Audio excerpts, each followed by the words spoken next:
Hello, hello, hello. It's another glorious day, my tea sippers, and you know what time it is. I hope you have all of your comforts together because it's time to dish tea. And you're dishing tea, darlings, with Big Meat.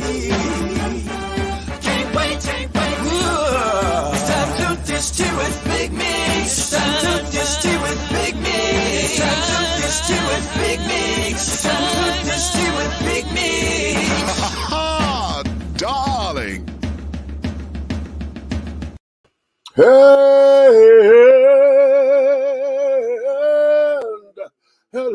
hello, hello, hello, hello. Hello, hello, hello, hello, hello, hello, hello, hello, hello, hello, hello, hello, hello, hello, hello, hello.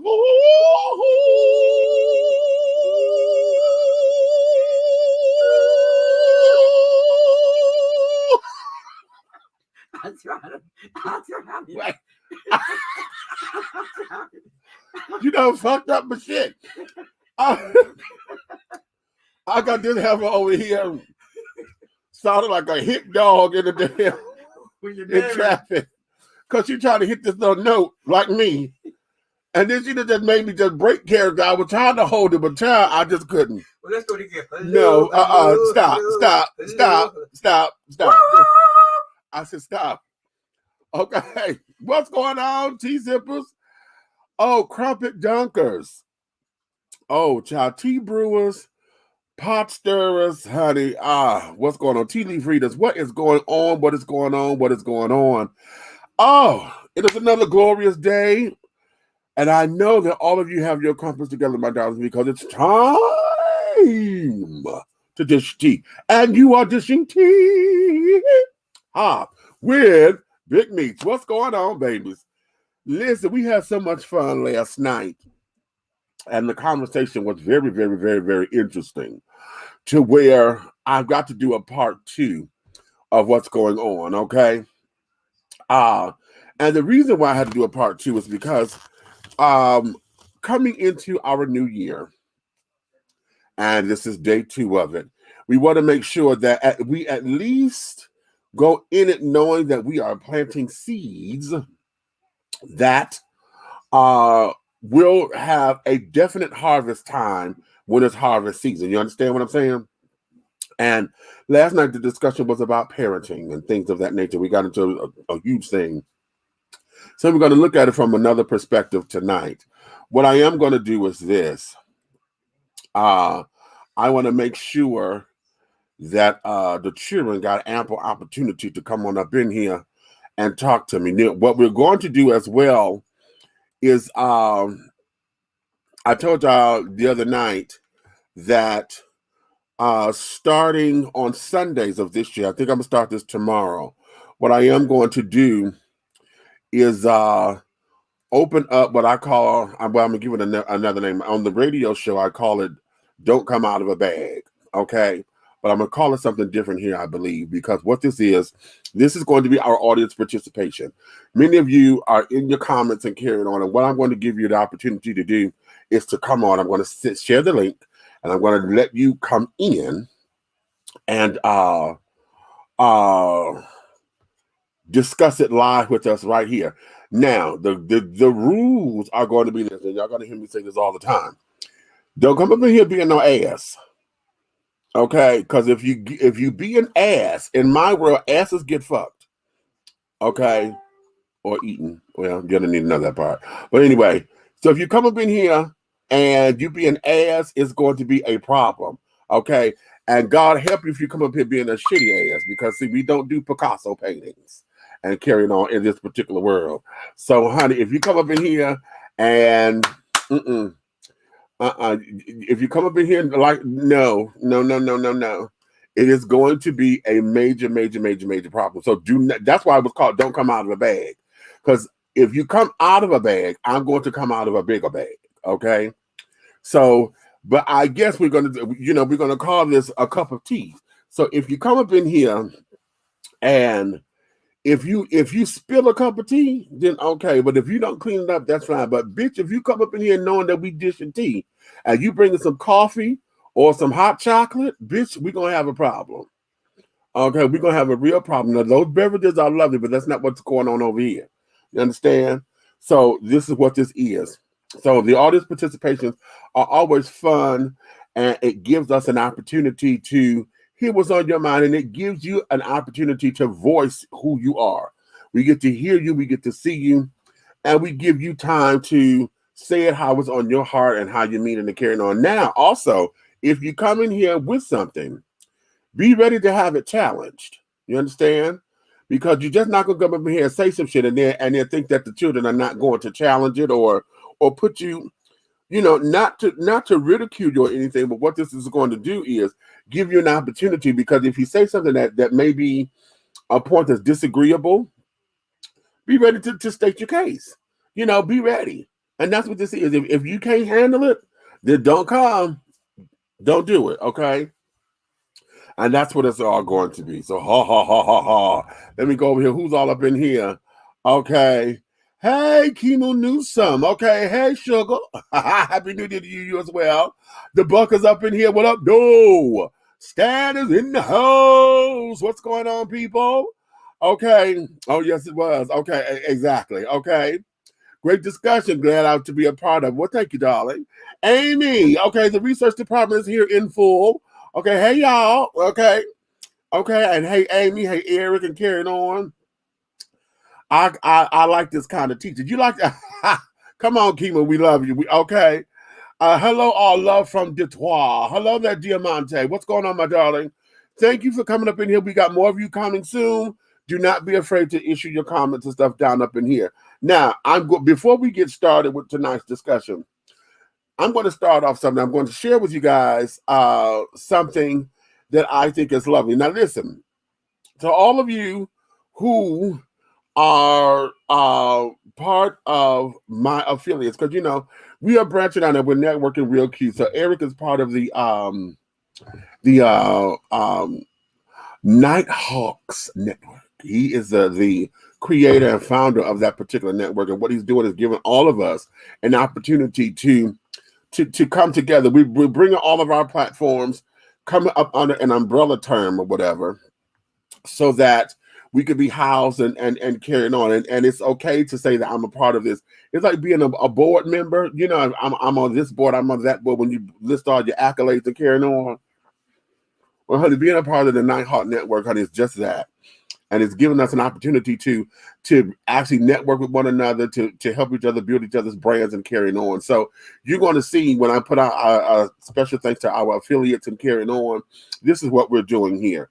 So all of you, if y'all want to come up in here, I'll put the link up in the T-Bitches thing on Facebook. So go to Messenger and you guys get to click on that link if you want to come up in here. Okay, Stan. Listen, honey, that show that you had today was on fucking point. I don't know if you saw my comments because I was in transit and I was trying to sit down there and get into it. But yeah, we'll talk later about that. That's off camera. But I do want to share something with you because I had this happen. A spiritual sister friend of mine. Well, I'm gonna say sister friend, but we're getting to know one another, and for New Year's Eve, she was doing her thing on Facebook, and so I wanted to plant a seed or sow a seed with her, and just to encourage her.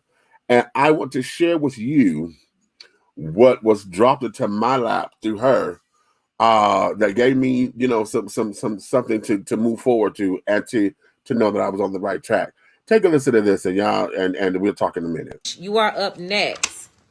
Big Meech, you are up next.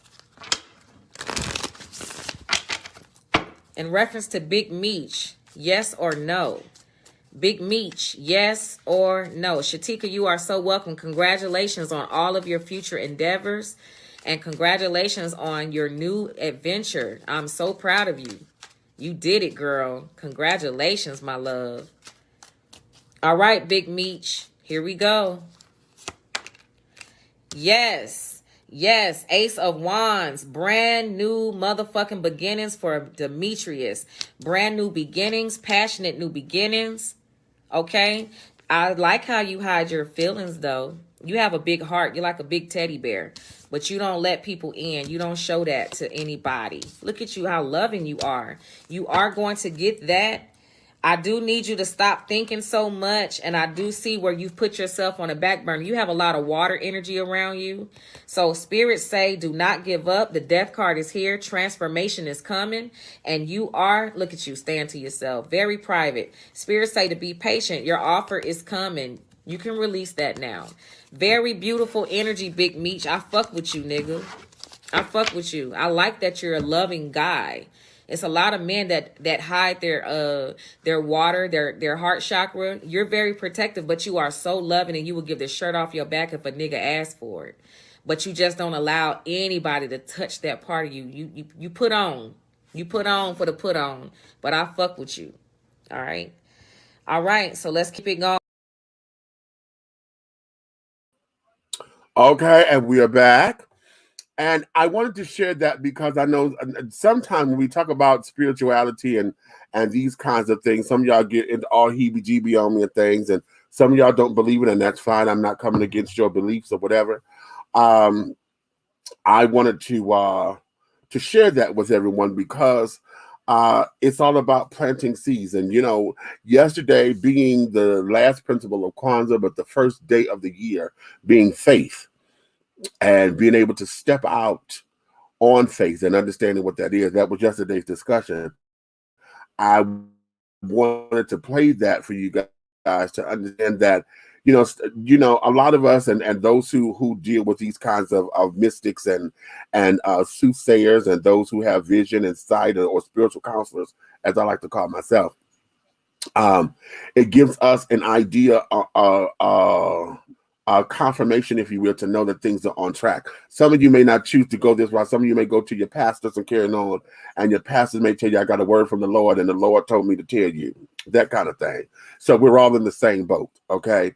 So that there is what a lot of this is. So I just want to make sure that I encourage all of you to make sure that you're doing something that's going to plant your seeds, darling. Plant some wonderful, wonderful seeds that's going to guarantee your harvest time, okay? And I just wanted to share that because that was so cool because the first time that I've had her do that, and we've been in each other's company on a few occasions. But the first time that I wanted to sow a seed was her spiritual counseling and her work, and I wanted to just to be on the receiving end, to see somebody else and to hear somebody else and see how spirit interacts on my behalf through somebody else. Okay. So I just wanted to share that and say that was a fun experience and carrying on. So I know I'm going to be doing, we did that here before when I opened up and did that here for folks and I'm going to be doing a lot more of that. I'm going to pick a day where I'm going to do that here on the show. It might be either going to be a Friday or a Saturday. To where we open up the channel and then allow you guys to sit down and to get on point. But I'm not going to let y'all drain me because some of y'all will come up in here and y'all will have the most asinine questions. Okay. Or I won't say asinine. What it is that you will have an asinine energy because you already know your answer. But most of the time you just want confirmation on bullshit. Okay. So hallelujah. Okay. Wait a minute. I got to go in here to the kitchen because I got something on the stove. And it's on low, but I need to go stir it. So what I'm going to do, let me take a commercial break here. Yeah, let me do this real quickly. And then when we come back, I got the big guy ally down here in the wings. I got the book still up there in the wings. Okay. What you say? Send me the invite. I got some time. You got some time for it? Check your inbox, baby. You think so? All right. Let's do it. Okay, let me do this. Okay. Let me go here, and then I'm going to let me let this play, and then I'll be right back. Okay. Okay. Yes, I'm ready. Hope is ready. Yes, I'm ready. Finally ready. Yes, I'm ready. Hope is ready. I got hope, y'all. I'm ready.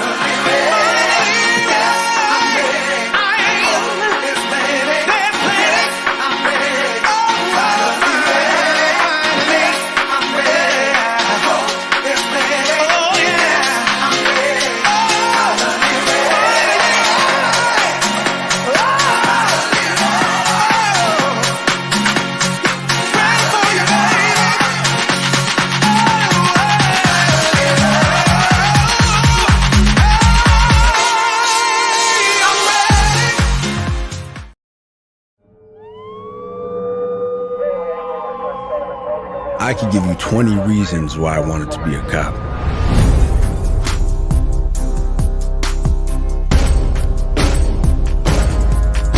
You've heard them all before, they're cliche, each and every one of them. Drawn to the job, I look good in the uniform. People tell me all the time that I have lost touch with my blackness. How much are they paying you, huh? To act like a damn clown.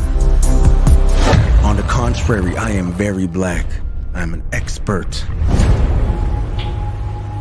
You heard about the rogue officer reports today? Harassing civilians? He had a couple of teens that he was questioning. They began to call for backup when he got jumped from behind.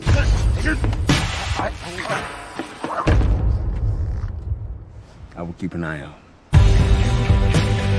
If you claim that you don't support something, challenge it. The respect you earn from each and every life that you touch, even if they think they don't respect you. Don't!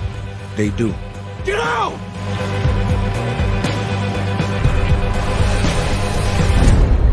They just don't know it yet.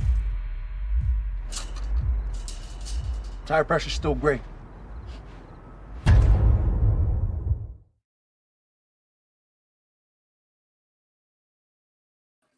All right. Halloween. We are back, baby. And we're going to get into it. We're going to get into it. We're going to get into it. We're going to get into it, honey. All right, Road. Hey, baby. I see you over there on the tubes. Hey, what's going on? Okay. Let's bring up the folks up in here. Come on and talk to me. Wait a minute. This damn mouse is still want to give me craziness. And carrying on, honey. Wait a minute. Wait a minute. There we go. There we go. And there we are. Ah. Right. What's up to peoples? What up, fam? What's happening? What up, Meech? What up, Big Red? What up, EB? Honey. The Meester. Well, listen, my darlings, my darlings. Oh, that little trailer for Billy Porter just sends me, honey. Oh, I was going to do something else on that music, but when I heard that particular song and they got that little break, baby, that break sends me. I said, oh, this is sickening. So, January 6th, right here. I'm ready. Okay. I'm ready. Okay. So, with today's show is called My House, My Rules. Mm-hmm. I'm going to say that one more time. My house, my rules. Okay? Now, this subject came about. Marquis. This subject came about because Red and I was on the phone this morning. Okay? Mm-hmm. And he and I, this child said 2 more tenors and a backup.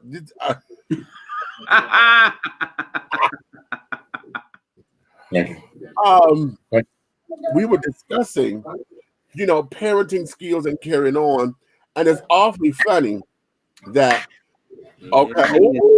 It is. Oh, wait a minute! You did not bring out your damn do I did it? Indeed. Oh, I didn't know you were Blue Fire. Oh, that's amazing. Okay. Yeah. Okay. And then, Next level. but see, is that shit right there? Well, I never went through it. Anyway, that's a whole nother story. Anyway. Okay, that was yeah. But you talked about how when you reach the age of maturity and you get out on your own. But then you have those parents or grandparents or those of authority in your life that when they come over to your house, they act like that you in their house. And they want to try to disprove and try to discipline you in your house and try to tell you what ought to be done in your house. Okay. And then it becomes a battle because of who they are, as in the hierarchy in your life. Okay, you have mama or grandmama, granddaddy, uncle so and so, And because of who they are, you don't want to come across and say something that would be out of line or disrespectful. But at the same time, when they start overstepping a fucking boundary, you be like, okay, wait a minute, honey, stop. Because when I live with you, what the fuck did you say? My house, My rules. Honey, up in this motherfucker here, I'm the only bitch whose name is on the damn the damn mortgage, the goddamn rental agreement. I'm the only bitch that's paying the goddamn thing up in here. Now, if I'm low and you have helped me out, but I paid you your money back, so let's not get that part twisted. If you come over here, then you're gonna have to understand that there are certain things that it's just how it is, and how we do this particular establishment. I'm gonna share this with y'all, and I'm gonna help y'all to understand a couple of things. And y'all know I'm nasty, so be prepared. It's my castle, and I live here. Oh, come on now. Now you know, and I have relaxed on this some because you know I had a little piece of a heart. I was like, oh, that may be a little unfair, but at the same time, it wasn't, because I said this because I wanted it to be a deterrent. But anybody who has lived with me knows the rule of my house is, if you fuck in my house, I'm watching you. Okay.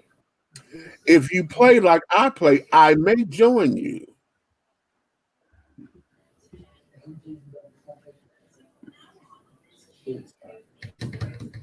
And action. See? And that was enough said. Okay. That's all that had to be said. Now there is one person in particular, and as I think about it, maybe two. Because my little nephew, well, I don't say little, but my nephew, he and I we're cut from the same cloth. So, and then we have the same, we like the same type of dudes. Okay. So it was a little bit difficult that way, you know.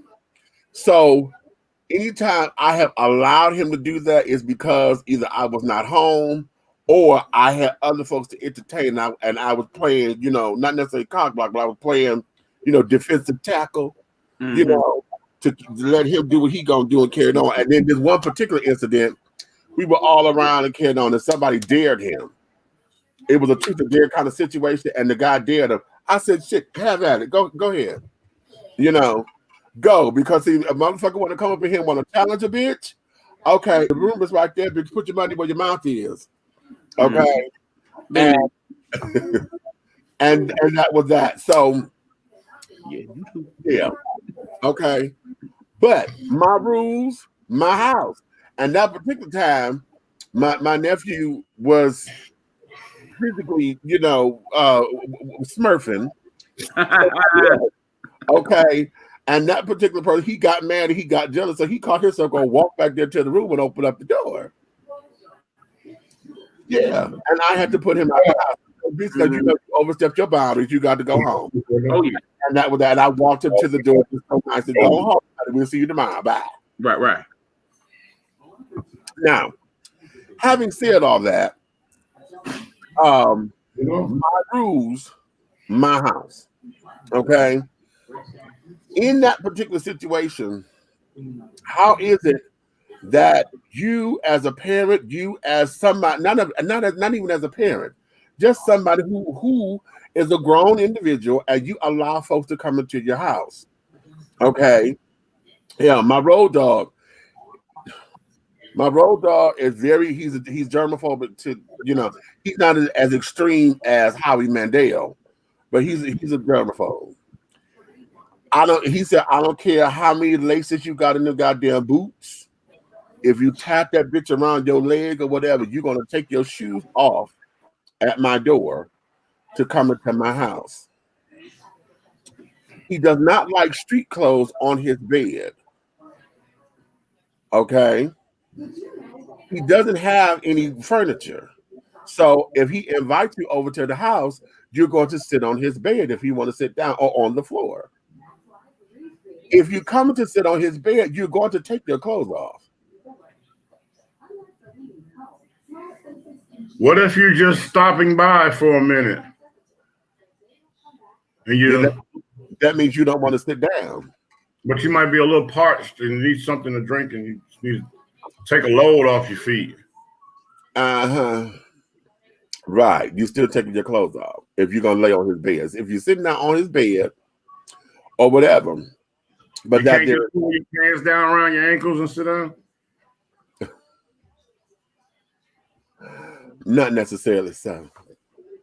Necessarily. Not necessarily. That might be, you may be still be at the doorway, honey, because you got to take your shoes off anyway. Necessarily. Necessarily. However, but rules. So how? Let's talk about that. You know, when is your establishment? Okay, how does that go for y'all? Go ahead, Red. Well, it's like this. I grew up in a household where you lead. Whoever's the leader of the house is how you follow. If you see a man of the house and you see him do certain things like rinse food completely out of a dish before he set it down in the dishwater or dish sink or whatever, or you see a man that the man of the house, he wipe a table down or a counter down when he's done eating or making a sandwich or whatever like that. Right. Or you might even see him see the trash full and he puts something in there, he push it down, he pull it out, tie the bag up, set it aside, put another bag in there. All these things that the man of the house, the one that makes it happen, if he do these things, who in the fuck are you not to? Indeed. That was a juicy morsel. I'm just curious because at the end of the day, if you don't see him doing shit, then don't you initiate shit. Hello? I'm just saying, to me, it just looks like, well, because you are presence, it's supposed to doggone presence and permission. They share the same letters, but they're not the same word. Presence and permission. Wait a minute, that's a banner. Yes. That's what that means. Run that's a banner. Yeah, that's right. Okay. Yeah, that's a banner. Yeah, that's the cue. Your presence don't give you permission to be disrespectful in somebody else's home. Say that. I don't give a fuck what the situation is. I don't care if you're in their job or their workplace. It's somebody else's. Now, if you want to motherfucking goddamn pick your nose and smoke a Newport on your couch and goddamn walk around with muddy boots on in your place, by all means do it. But when you go somewhere else and you see the breadwinner, the person that earns you, if you don't see them doing certain shit, you don't do it. Right. Now, see, let me tell you my story, okay? It go like this here. Now, back when Patricia Ann was paying the bills at this house, I don't know what it is. Okay. Patricia Ann was paying the bills. It was her rules. She paid the cost to be the boss. Right. That being said, things changed when I got 12, and for my birthday, I got some dishwashing gloves and a sponge. Mama, what is this for? Oh, that's because my time doing this is over. You in charge of this now. That's why you got the gloves and you got the sponge. Wait a minute. Press pause for just a second, because that's a move right there. You said for your 12th birthday. For my 12th birthday. That's 1982, honey. That's 1982. That is correct. No, yep, that is correct. November 2nd, 1982 to be exact. Damn, you get the responsibility before Thanksgiving? Before Thanksgiving. Why that Thanksgiving? God damn it, you was ready for it. Man, years later, what no Thanksgiving if I wasn't cooking? You see what I'm saying? Right. And that's before I went off to college. But anyway, yeah, this your responsibility now. When I get home from work, if these things ain't done, I'm whooping your way. But my brother, nothing. You heard what I said. If my house ain't clean, you getting your ass whooped. Ooh. You deal with him. Ooh.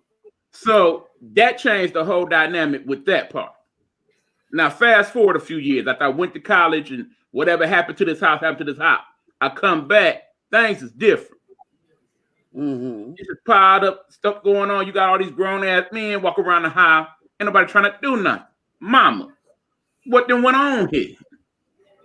No, I'm not about to come in here and disrespect you like the siblings. No, I'm going to go on and do the dishes and all that. This your house. Mom's has a stroke. Nah, she not paying the bills no more. We waiting on disability to handle that. Now I'm paying the bills. This still her house. She paid for it, but I'm paying the bills. It's a different story then. How about that? So there's that aspect of it. Yeah, your house, your rules, deed is in your name, but guess what? I paid DTE. I paid the water bill. Ooh. We had an impasse now, sister. That went on. So then, of course, when it became my house, period, and that Yanch that will remain nameless decides she wants to come in here and live with me. But then when I come home, you no. Wherever you was at, you could do that there. Right. In my house, let us take us back to that famous movie Crooklyn. I want my respect for what I do in this house. Shout out Delroy Lindo. I was just gonna come on, Delroy. Right. Yeah, that's for you, Helene. Talking about underrated people next Monday on her show. Hey, bitches. Shout out. Anyway, right. Yeah, I come here, I done let you stay here, and you gonna dictate what go on in my house where I pay all the bills now? Oh, but no. I don't know where you're going, but you got to get the hell out of here. Peace. Right. My house, my rules. Back to you. Okay. Now see, you went into a couple of areas I've got to touch. Because when we're talking about parenting, and giving the kids the tools that they need. So you went into an area that I got to go into, because when you become one of the responsibilities of the house, or a person taking care of them, i.e. if you take care of the bills, helping with somebody's kids, getting something repaired, any of that requires the maintenance of the home. Mm-hmm. As a child, where does that put you as far as, on that totem pole? Because see, and a lot of times, Haji said this to me earlier. He said, oftentimes, parents want to see their kids as little kids still. Regardless of how old they get, they still little kids. Forgetting that they start off as kids, then they go to teenagers, then they become young adults, then they become adults, and this, that, and the other. And parents don't adjust and transition very well. Then, here it is, because I know this happened for me. Where it didn't happen to where it was a disrespectful thing. What happened was, the first time that I moved out of my mother's house, I told y'all the story yesterday, when she was slowly kicking me out. Mm-hmm. Okay, because I was 18 and felt that I was too grown to have my mama come down to the school. And I'm in college and all this old bullshit. Mm-hmm. Well, when I started being able to come home, and it took me a minute to find a new place or whatever, because trying to find something within your budget was a little bit ridiculous. So now I'm helping out with the bills, because I went back into Michi mode. I'm helping with this and helping with that, because this is the family, and that's what I've been doing since my siblings were born. All right. Well, now I'm an adult. Okay. I'm an adult man. I'm single. And even when I had a boyfriend, now I live here. I got to bring my company here. Right. You understand? So I'm fucking in this house. Flat. Okay. Boom. What does that mean? Okay, because in any other situation prior to me, well, no, it's a little different with me, because prior to, as an adult, me coming in and helping with the bills and carrying on, it was one thing.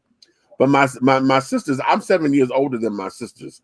So in my 20s, they were still in their teens and their early teens and carrying on. So it wasn't like whenever I bring somebody to the house, it was late at night.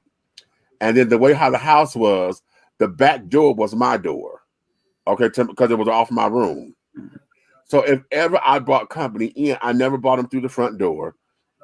I had to put a lock on my door because my sisters had a habit of just coming in my room because they always wanted money from me.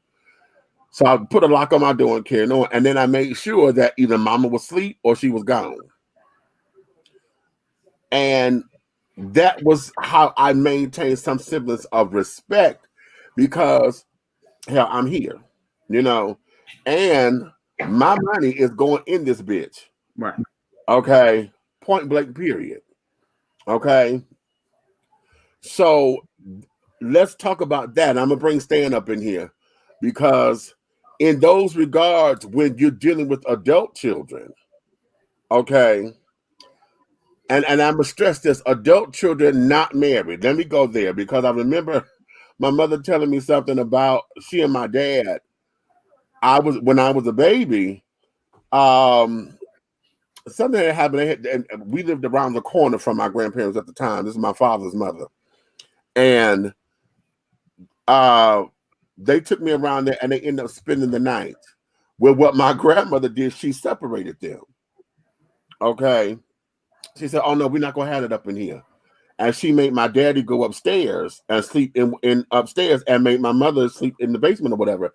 And the next morning she said, oh, I forgot y'all was married. But she wasn't playing that. Okay. And so coming from that into situations where you're dealing with single adult children living at home versus married, because that's a whole different dynamic. Okay.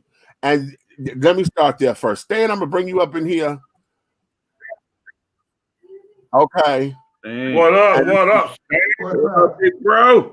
Here go Helena. Come on, baby. If you don't shut the fuck up, I'm not playing with you. My house, my rules. There we go. See the artist, D? I got you. We take care of all that. Wait a minute. I'm gonna take my shoe off. Okay. Get them pop. So let's go there.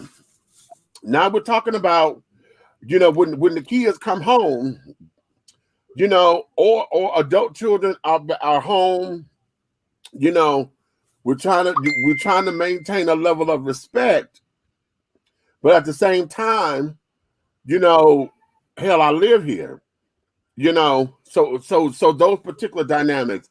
Let's get into that as far as my rules, my house. When do we make exceptions, and when do we bend the rules? Do we renegotiate? What is all that? Hey, Meech, if I can real quick, bro. I think that generation has a lot to do with this. A lot. And we have to introduce the generation card. I'm 58. And 8/10 of what we're talking about here, that's a non-discussion. We didn't have to do that in my era because we grew up, you had chores, you had responsibilities, but you also saw your mother and father come home with one sandwich when they're hungry and cut it up and feed y'all. When you didn't have, you didn't have second because they didn't have first. So, some of what people would look at and they'll say, well, the upbringing, y'all had the belt, y'all had this and that. But the same people that would put the belt on you would work the extra overtime so you can have a pair at this time, $12 Converse, which back then was a lot of money. We're talking about the 70s. So we can't really, this generation today has nothing to do with our generation in the 50s and how we were brought up. Because if I walked into my father's house and my mother's house, even when I would come back off of leave and come home to visit, Stan, the Air Force guy, the grown man, that's not who walked into their house. You better say that. Their child walked into the house, and I would come in the house, give him a hug, give him a kiss, glad I'm home. I would go back there and do those dishes. I went back into that mode that I was there because that is what was called respect.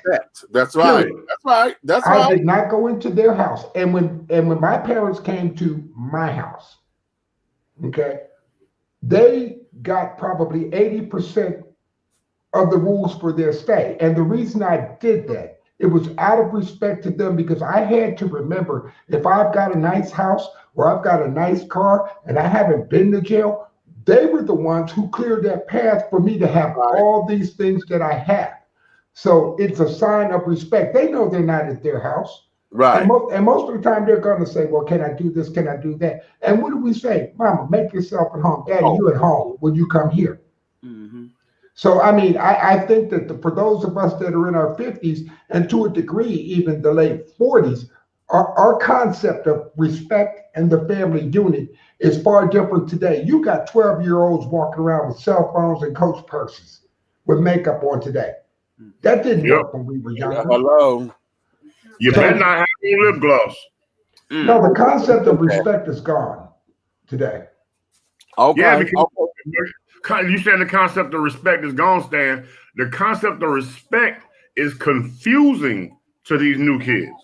Oh, this new generation. It's not that it's gone, because I have taken a few young men from generations and I have doggone walked them in the light with me and explained to them day by day of what stuff is that put them on a path to be different. Right.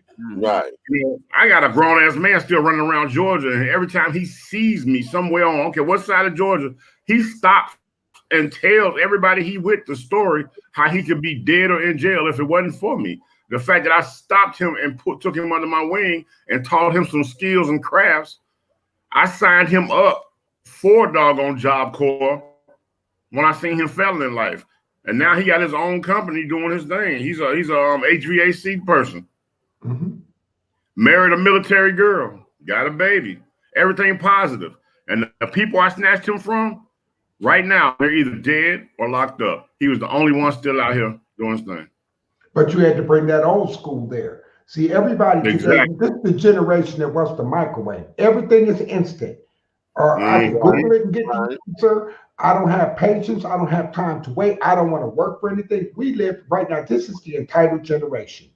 Yep, They earn nothing, and everybody owes them something. And you know, when you get to dealing with these older folks, you know, that are 50 and up, that have been through and seen some, you know, I don't have the patience for it. I'm not going to deal with that nonsense. My son and my daughter know. They're in their 30s and late 20s.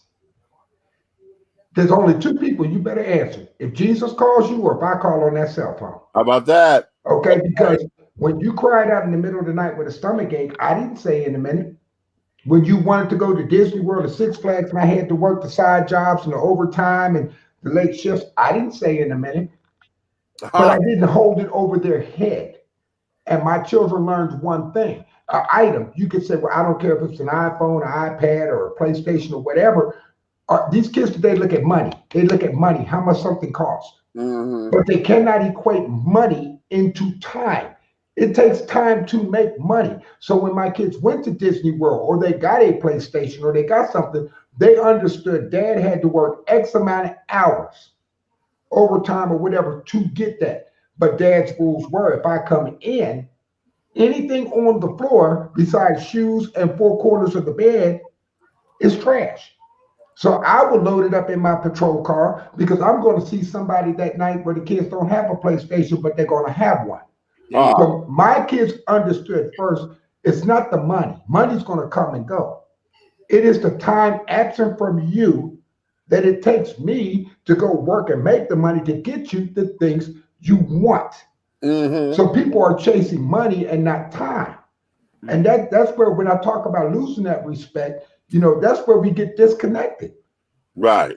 From it. Time is important. That's right. Let me go to the comments right quick. Whenever I stay with my parents, I always make my bed, fold the blankets, help with the dinner and dishes, etc. I feel like it's a privilege for me to be able to spend time at their house, and I want them to feel like that. I got that. And see, I think a lot of times, see, this particular discussion, I believe most of us are preaching to the choir here. But now I want the choir to come on out here and sing, because see, part of what I have a problem with.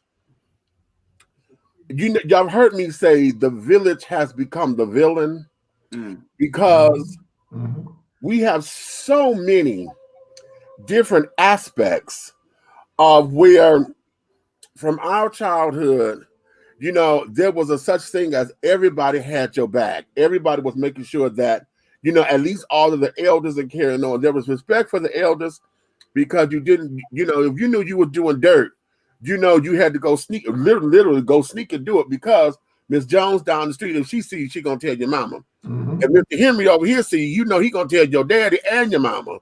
Okay, this that, and the other. Then of course you got these old badass little kids that want to see you get in trouble anyway. So we've always had that a lookout system, our own policing, if you will, of one another and carrying on. And so we were able to. The village was still the village. Yeah, we had bad apples and carrying on, but those apples, we were able to eliminate those apples.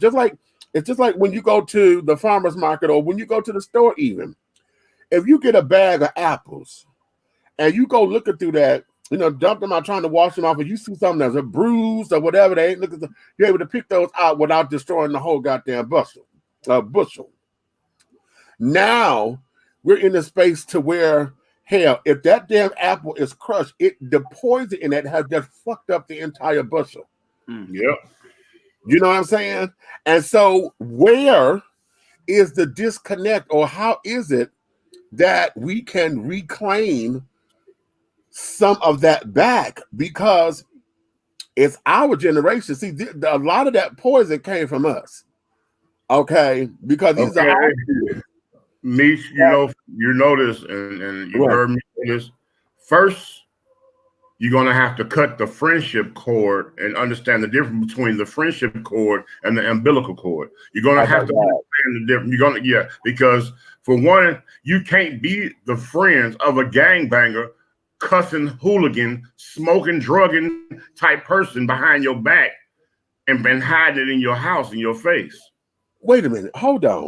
Because a lot of them will walk in your house and act like a regular teenager, disrespectful, but they'll be in the streets cussing, drinking, and smoking, and doing every damn thing else. They don't know no better, bro. But you know what you're doing? You saying, "Oh, where you get them new gym shoes from?" "Oh yeah, mama, I hit a lick." "Yeah, I hit a lick, mama. We all got some gym shoes." "Oh, that what's up? That my baby hustling, doing what he got to do." No, bitch. Right. Let me go here, because when you said gangbangers and carrying on, when? Somebody please tell me, when did it ever become acceptable, okay, standard practice for a parent to be scared of their motherfucking child? Boy, it's real. When did that become acceptable? Listen. Ooh, wait, calm down. Anything that they hit this earth after me, anything that has hit this earth after, I told it to my siblings, that was my mama first, because I'm the firstborn. Okay? There is no fucking way on this side of creation that anything that came after me, this woman, that y'all gonna act like y'all don't know what the fuck it is to be privileged to have motherfucking life. You hear me? Mm-hmm. When God, and I know this is cultural. Because, and I'm gonna say it like this, because all of the TV shows and stuff when we were growing up, they were all white shows.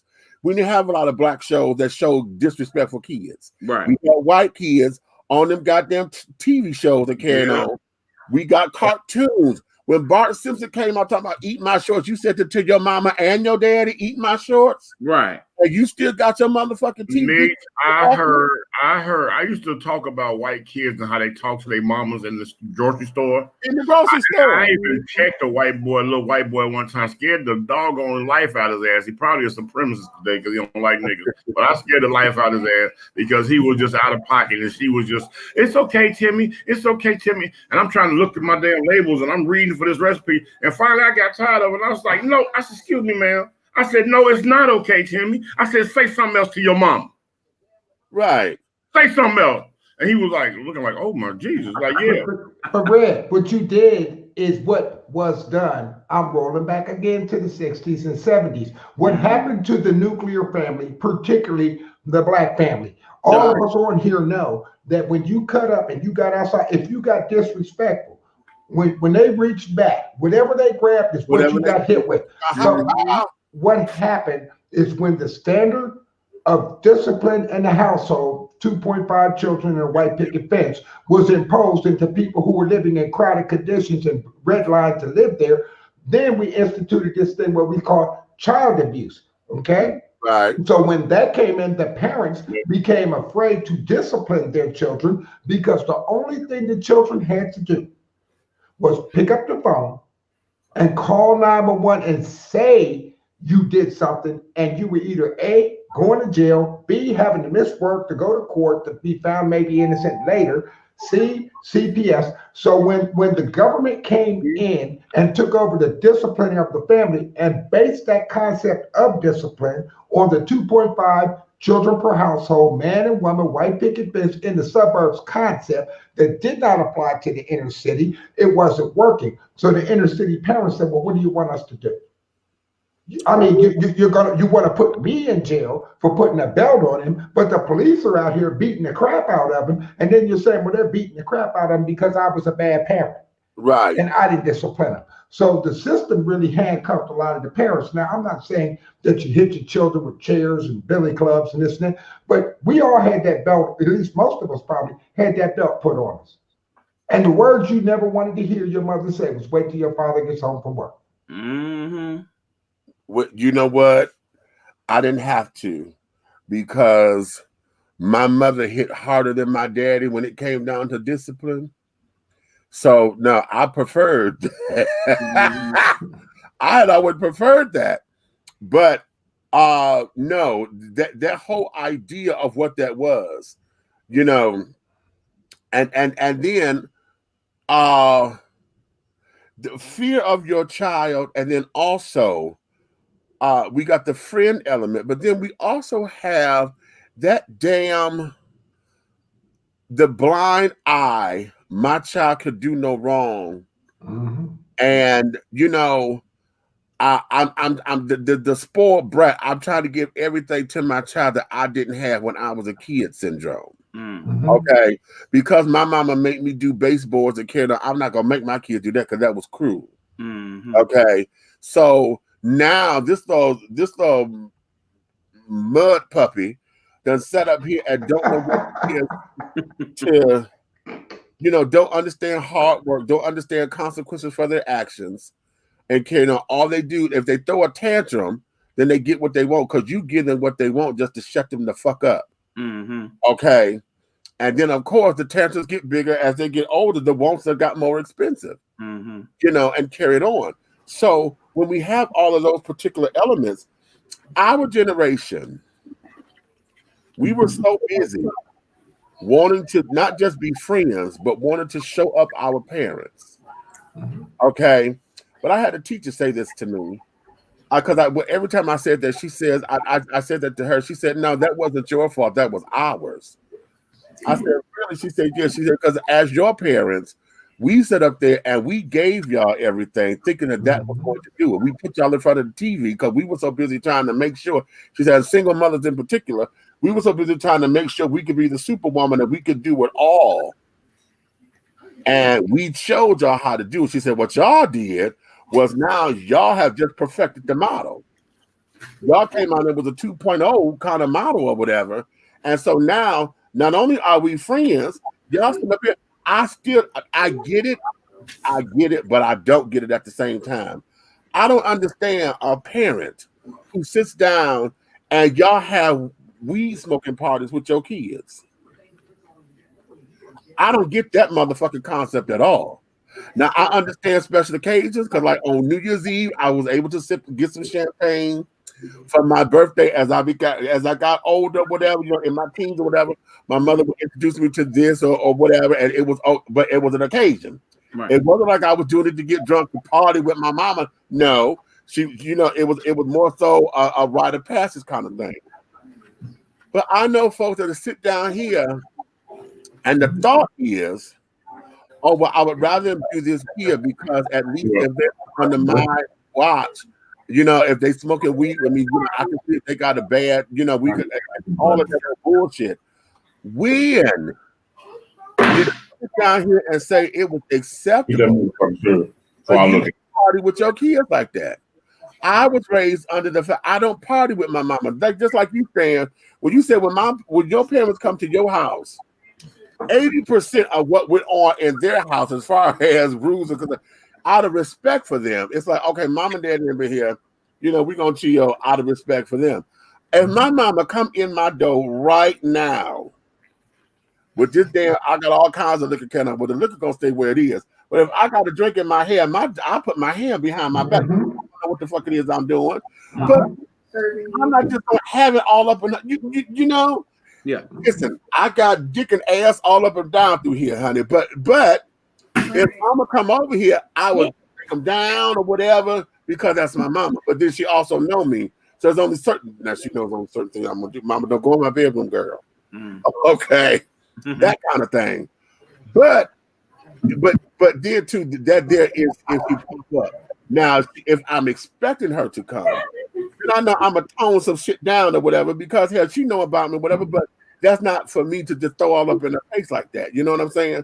If I got my magazines or whatever, you know, we put them quietly over here, stack them up nice and neatly and carry on, whatever the case may be. But that's out of respect for who she is.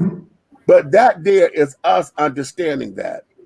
The question becomes, let's flip the table. Because we know about us respecting them and what we go out of our way doing. But what happens when they come into your shit, but they forget to respect you in yours because they want to now control your shit? Mm-hmm. Okay. See, That's now a problem. you've been here and they expected you to get up with this because they're gonna tell you need to do these baseboards. Mama, I don't do baseboards. Oh no, yes you are. And then they're gonna want you to go here, go give me some Ajax that's a common or whatever. And here's where it is. Because see, what a good parent would do is get you into doing it because what they're doing, they'll come over and say, okay, well, honey, let me come over and I'll clean. And so then they will go through it. You know, that's your mama, and you don't want your mama. Mama, you ain't got to do all that. Just go ahead. I got it, baby. I got it. But what you do, you go acquiesce and go help her or whatever the case may be. And you know, that's a little passive aggressive kind of thing. But for those who flat out come into your shit, and they get to that point to where you got to tell them, you know what, hold up. You know what, mama, daddy, uncle, so and so, this ain't working. Let me go get you a hotel because you can't stay here. And before we get to that point, you know. Well, you know, me today they don't have to be doggone visiting and staying for days. They could just be stopping by, try to take over. Oh yeah. Everything switched up. Not only just them, and not even we can't just. It's like you can't just blame. I feel like this. We should have never let GOV in our house. Oh. I think if they'd have stayed out the house, these little bastards will know what respect is. It will be automatic. It will be common sense. Right. You know what I'm saying? You wouldn't have to fuss at them. Half of the arguments and conversations that got them going on, which is to me, just like when I just said arguments, to me, what the fuck am I arguing with your motherfucking ass for? You don't pay for shit. Right. It's just crazy. I seen a young. I know this shit became a disease and poison when I saw a black kid. As his mother said, she said, "Oh, you think you're gonna get away with that?" She said, "I'm gonna ground your ass again. Like, as soon as we get home, just know that you grounded." Did you know this motherfucker came out his mouth in public to her and said, "You tried that shit before?"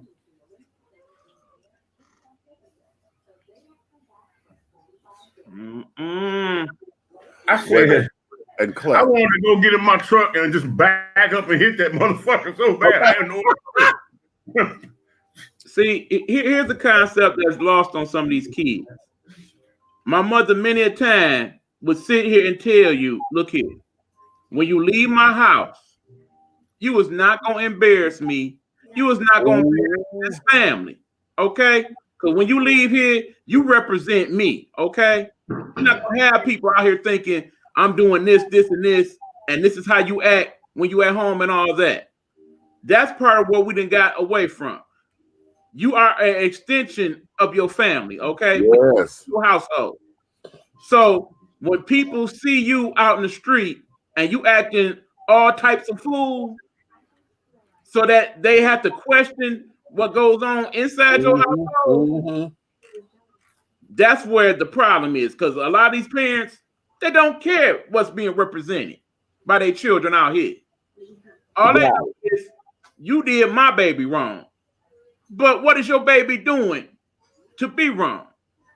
But you know what though? But then also, what are the parents doing? I remember we would constantly get this same police call. At least you're going to get it once during your work week, maybe 2 or 3 times. People will call 911. Come get him. Come get her. Right. Come get this kid. Y'all take it.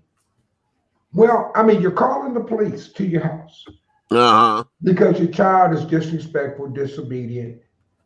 And the same people that are saying, I don't want the cops and the government in my life, but you're calling them now. How about that? Okay, go So, there, Sam. You get to the house. There's 5 junk cars and 5 blades of grass out front. You walk in, there's trash and laundry from the front door to the back. Oh, that's because it don't belong to them. Now, you come into a household that the adults are responsible for, the physical household that is filthy and chaotic. Right. And you wonder why the child doesn't give a damn. Right. See, so I mean, and I keep going back to this generational thing, because I tell you, these young brothers today, most of them don't have a black suit. And my father always said, you need one to get buried in, one to get married in. That's it. Get you a black suit. Most of these kids today don't even know how to polish a pair of shoes because they don't wear shoes. They don't wear shoes, right. They don't even know what shoe polish is. And if you line up 10 of them, black or white or Hispanic, doesn't matter.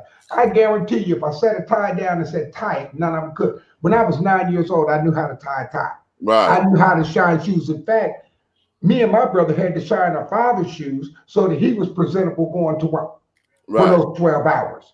That wasn't hard labor, because that same Easter when we didn't have no money, they showed up with a pair of shoes, and I got to now sit with my dad and shine my little shoes while he was shining his. See, he was teaching me. These brothers out here got these cars with these big, giant, ugly tires that are about 3 feet tall, and they buy 4 of them. If I had a dime for every time I pull over, a car broke down the side of the road, I get there, some guy out with his girl, she talking, oh, he got blade, look at these wheels. They got a flat tire and a donut in the trunk because he didn't have enough sense to buy 5. How about that? Can't jump start a car. Can't change a light bulb. These are things that these kids today call somebody else to do. You already don't have any money. The concept of being self-sufficient. Me and my brother had to sit and watch my mother cook. Why?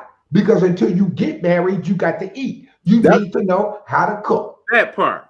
You know, my mother had to tell that to my father because his chauvinistic ass was mad that I was cooking, because he always thought that was woman's work. Because my grandmother always cooked. My generational. My grandfather, my grandparents, his parents, that color purple syndrome. My grandfather was much older than my grandmother and carried on. Right. And he was one of those, okay, you sit up here, Baba, she had 12 kids for him. Okay. So my daddy, he sit up there and he thought that my mother having me cook or showing me how to cook and this, that, and the other, he would get fired, fighting mad over that.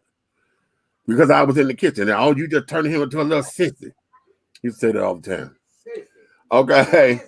And so because of that, my mother had to tell him that. She said, you sit up here acting as if this boy just gonna grow up and just go walk into a goddamn water. He got to find one first. Not knowing. Okay. 80% of the doggone young ladies that graduate high school, they don't know how to do nothing but make reservations. And it's not for a restaurant honey, to get their hair done. How about that? But Red, do you remember when in high school we had this class called home economics? Home economics, where everybody learned how to cook in high school. The women, we had these other things where you had a vocational class. Right. You learned how to change a tire. See, the schools taught this stuff, but then what happened in the inner city schools, particularly black schools and poor schools? First thing we got rid of was home economics. Yeah. The next thing we got rid of was civics, so you didn't know how to vote, so we could keep home economics. Right. Stan, you know what they replaced home ec with, right? Another gym class. No. Critical thinking, something we didn't need to have. Critical thinking is a whole class that they have to have to graduate. You got to teach motherfuckers how to have common sense. Wow. Yeah, right. Let me go to the comments. Let me go to the comments because the kids are blowing up. No, yeah. Okay. Wait a minute. Where did I leave off at?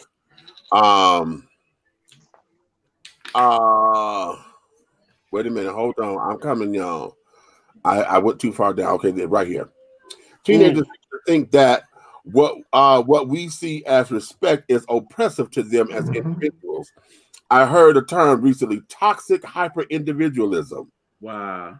Fitting for Gen Z. Toxic hyper-individualism. Now, you know what? Wow. I get it, and it is fitting. But God damn it. Okay, here we go. But you got enough sense to come up with that, but you don't have enough sense to motherfucking goddamn know how to boil rice. How about that? Gotta say, though, kids respond when you talk to them on their level.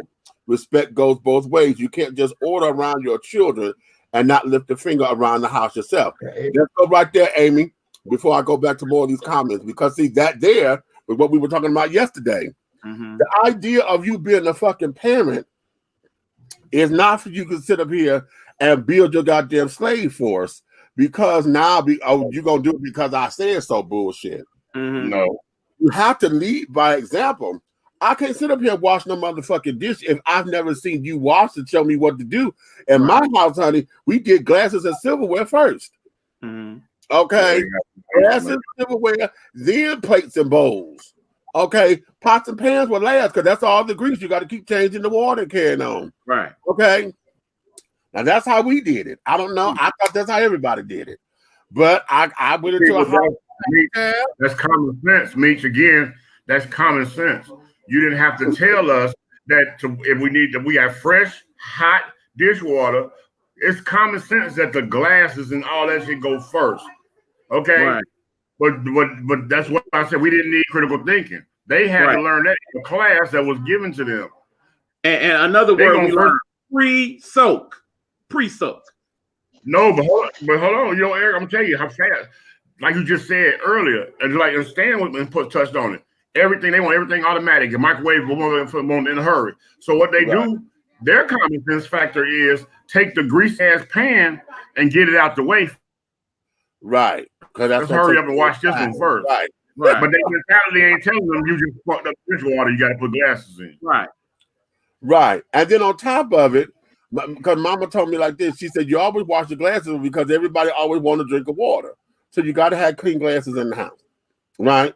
So that or a jelly jar, right? Okay, okay, right. So that was that. But oftentimes we get that concept confused because now that we got kids, you know, it pissed us off whenever Mama and Daddy would be sitting down there and they are just inches away from the fucking TV and will call the child.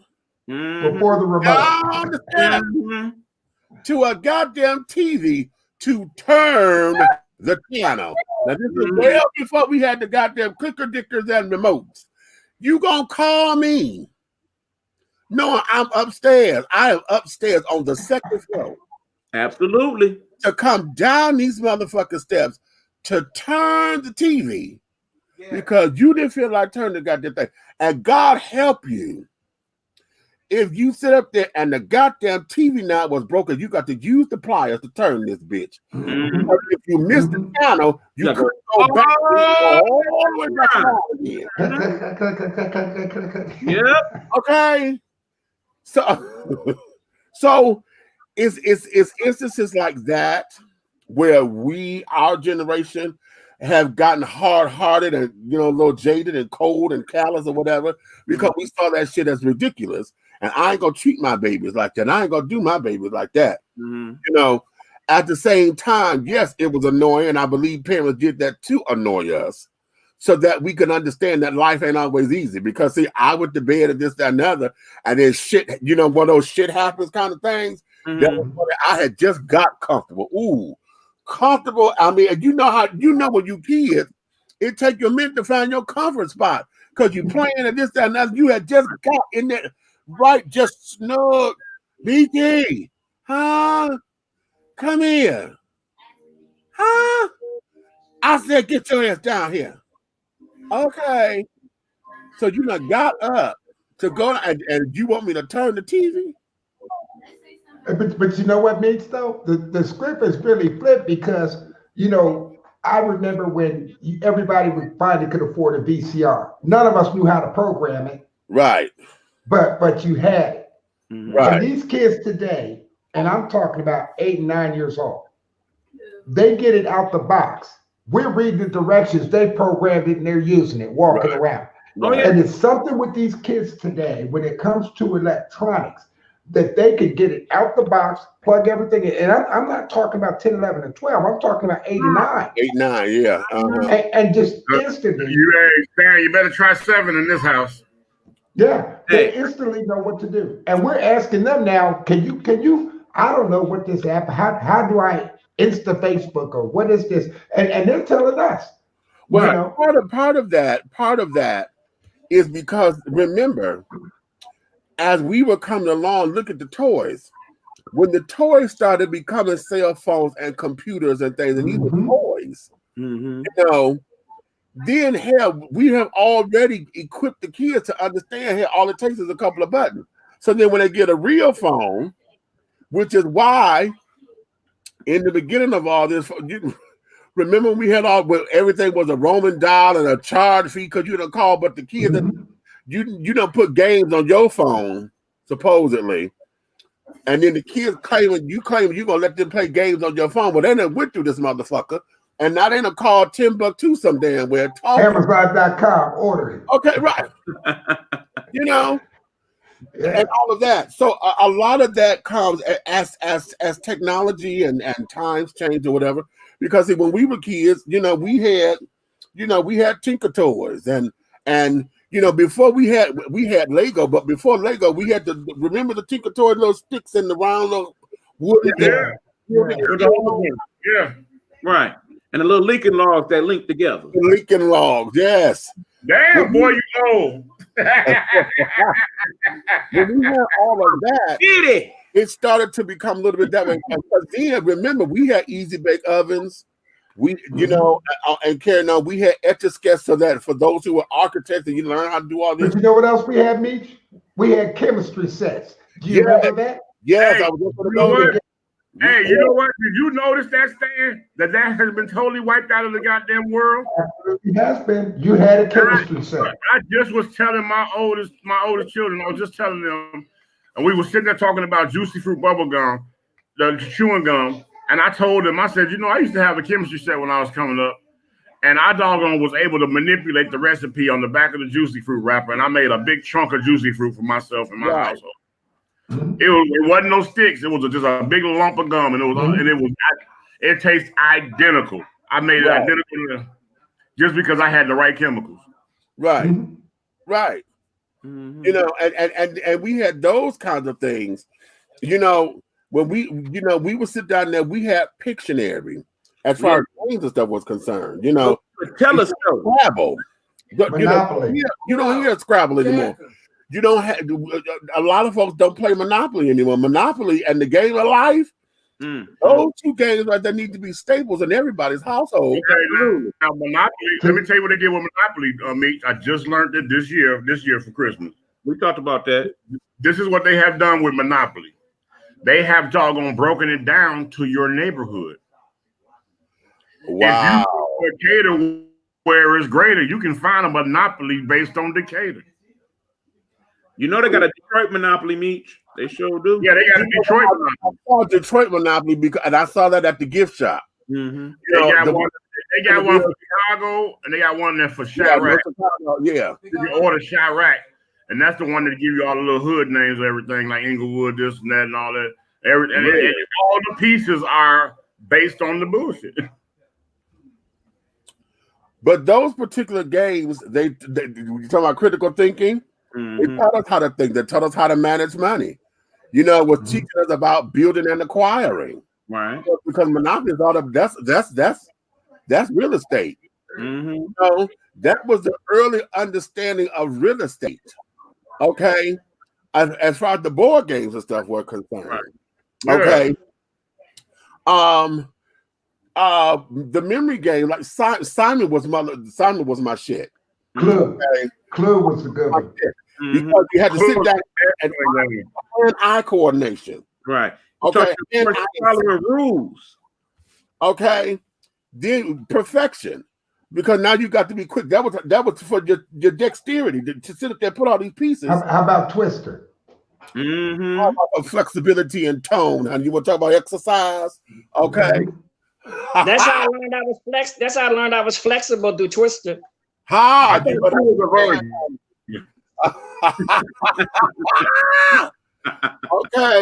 left foot blue, right hand green, honey. Okay, left hand yellow, honey. Right foot. Oh well, okay. But what about those other games that weren't board games like hide and go seek? We manufactured our recreation. We didn't have these rec centers that were built. Yeah. We didn't spend, $300,000 to carve out a little league baseball diamond for us. You got a stick, a ball in the bag, and a glove. Maybe you had one glove for 5 of y'all. Right. And wall ball. We didn't eat. We just had a strike box on the wall and Well, we used to play I'm from Chicago. We used to play strikeout. Like you just said, that box wall. Mm-hmm. And we used to play a game. Do you remember this game? Off the wall, where you bounce on the ground and Oh yeah! Oh fuck yeah! It wasn't nothing like a good wiffle ball bat. You tape up that wiffle ball, going all crazy. But we didn't have money, and our parents couldn't afford all this high dollar equipment. Right. But the one thing we did is we get up at 8 or 9 in the morning. You went and got all your friends together, and you might go play.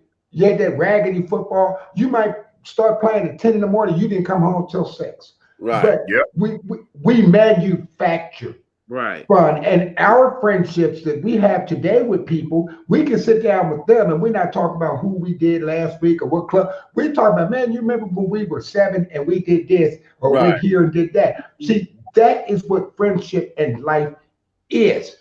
When you have people today and they say, well, we need midnight basketball. That's why the kids, midnight basketball? These kids need to be shooting jump shots at midnight?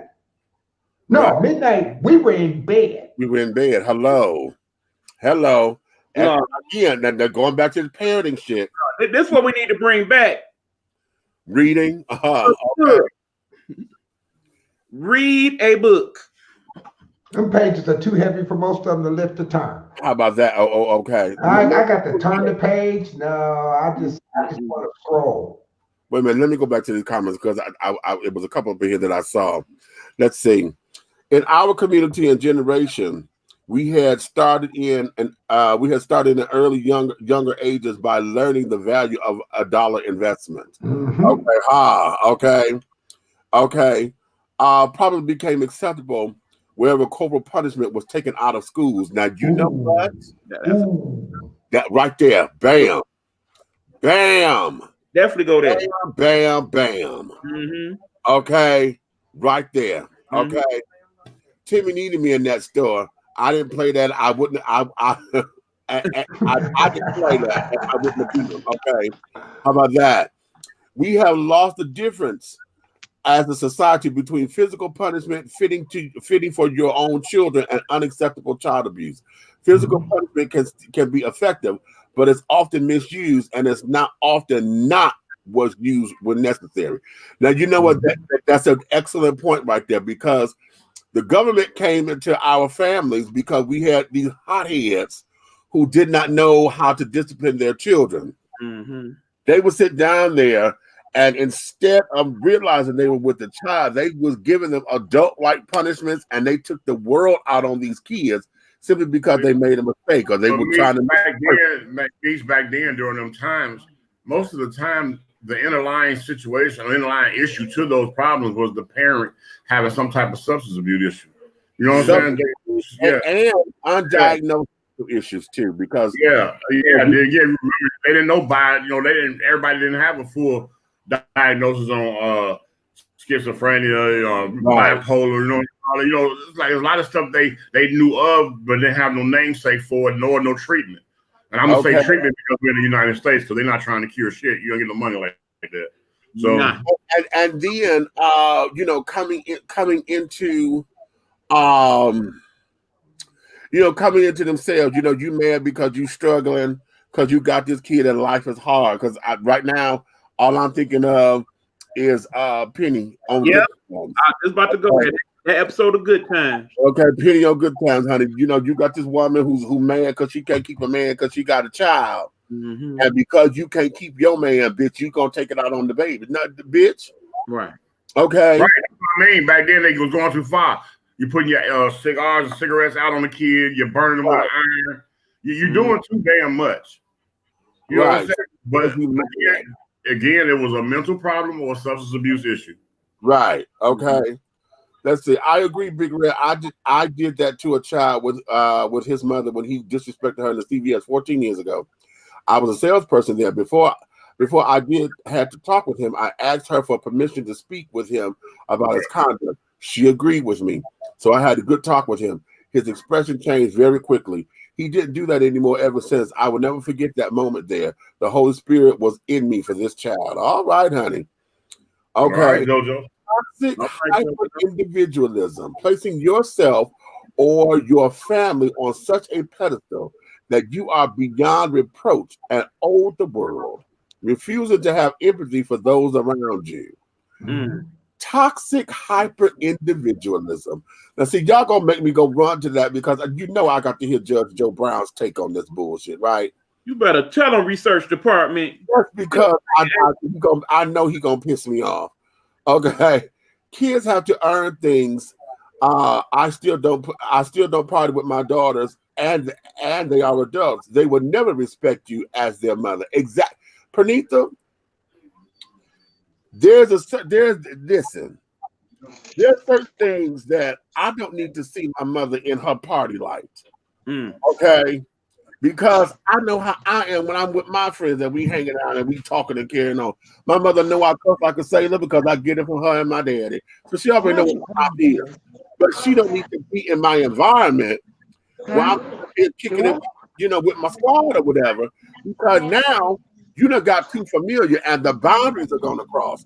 Because see, I call my friend when we sit up here talking, bitch, please, the bitch is a girl. Let me. I was just thinking that.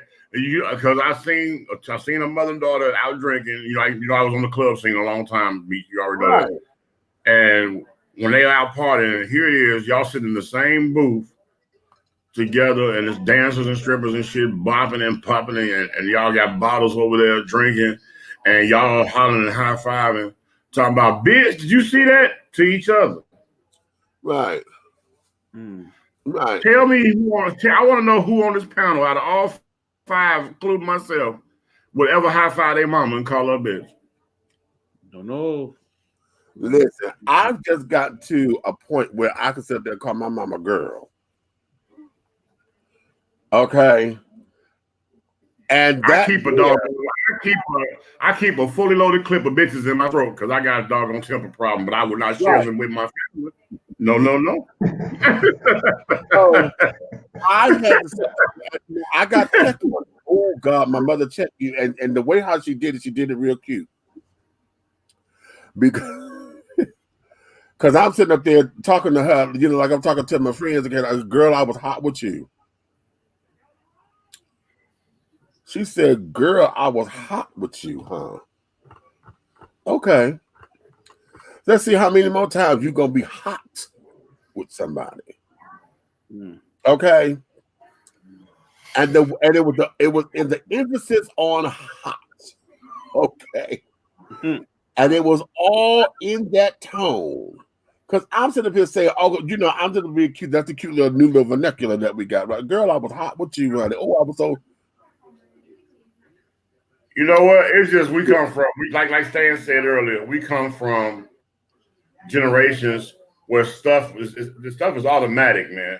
You know what I'm saying? And the last time I had to put my hands physically on one of mine, and he couldn't even get, and all he said to me was, man, I ain't even trying to hear it. Oh no. Before he can get the teeth out of it, he was trying out it for Apollonia and Purple Rain because he spent his ass across that dresser just like her. Right. And when he got up, I said, surprise, nigga, I got 1,000 more. Do you want them? Because they free. He said, no. He was like, no.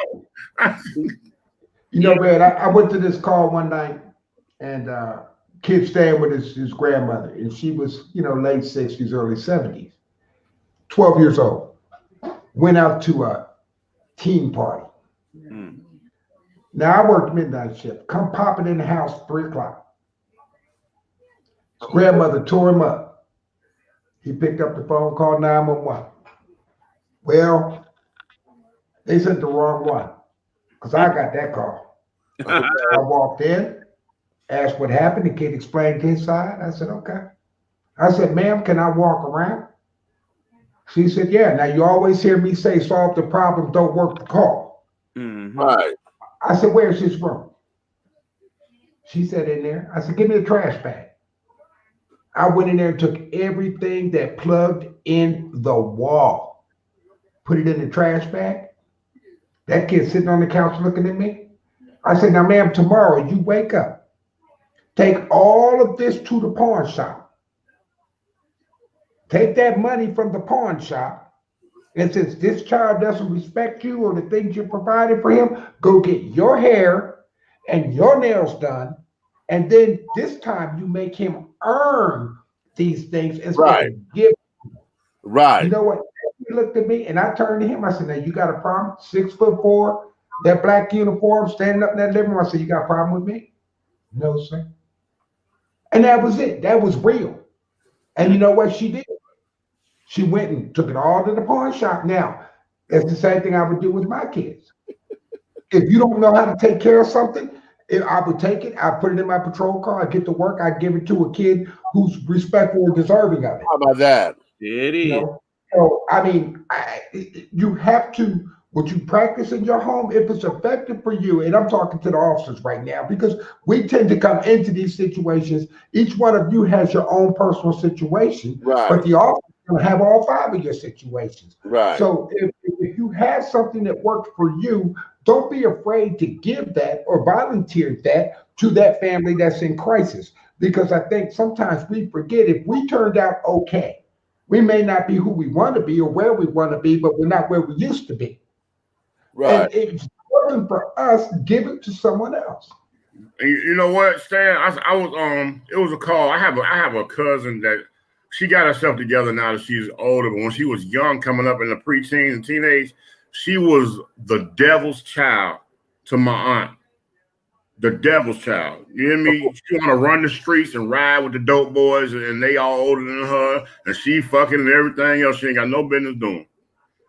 But she came in the house one night, and Aunt Marcia told her, like, she's like, yo, she said, I've had it up to here. I'm tired of talking. She said, I'm totally tired of talking to you. She said, you're going to have to get out of my house. She said, your parents didn't want you. You're going to have to call somebody on your dad's side of the family or something. You're going to have to get up out of here tonight. Because you're not going to walk in and out of my house whenever you feel like it. And she told her, this is her grandma she talking to. She told Aunt Maud, she said, I'm sick of you talking to me every time I walk in and out this house. And she said, besides, all you do is talk. You ain't going to do shit. So Ma had grabbed her, and that's old school. She from Greenville, Mississippi. She grabbed her, old lady grip. She grabbed her, and she pushed her ass over the damn chair she was standing by, and grabbed the broom and was coming for her. She got there, was yelling and screaming like she wanted to fight her grandmother, and picked up the phone and did the same thing. Called the doggone police and said, they told her, oh, my grandmother just hit me with a chair. She didn't hit you with a chair, you fell over the chair. She got a broom talking about she on her. Police show up. When they come in, they did the same thing pretty much what you did. They assessed the situation first. Because I only stayed 4 doors down. When I saw all the lights, that's automatically how we grew in the neighborhood. I see all the lights down in Aunt Ma's house. I'm walking down to see what's going on. Right.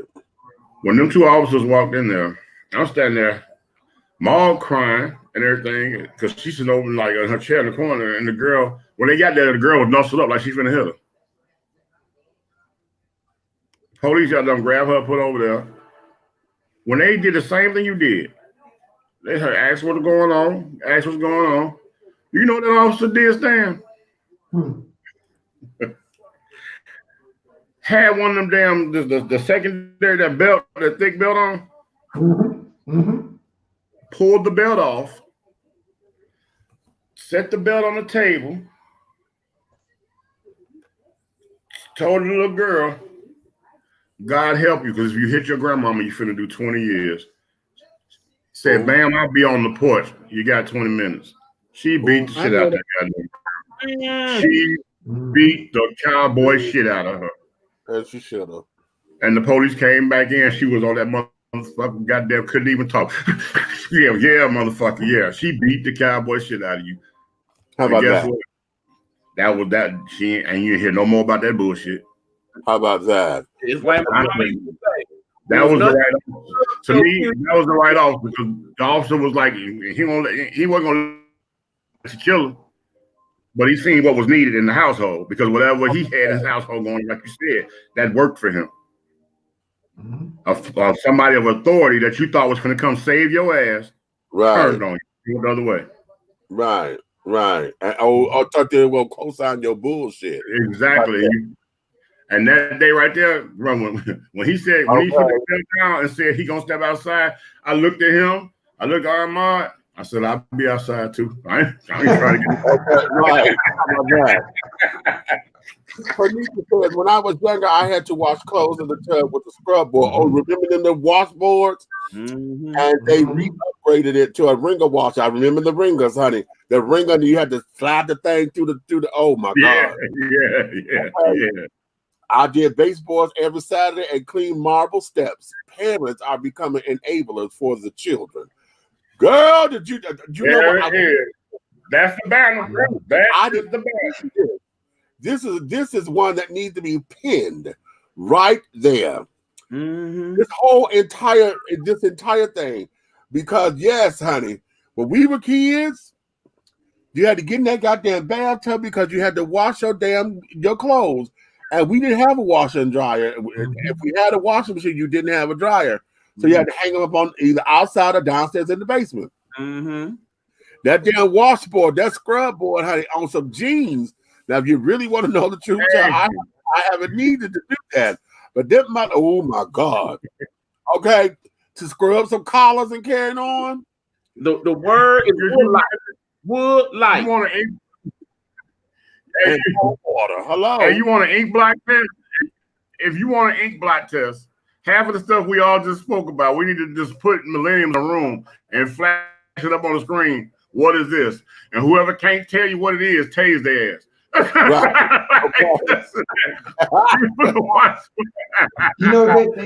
If you mention the word clothesline, they wouldn't even know what a clothesline is. A clothesline was the first dryer that most of us had.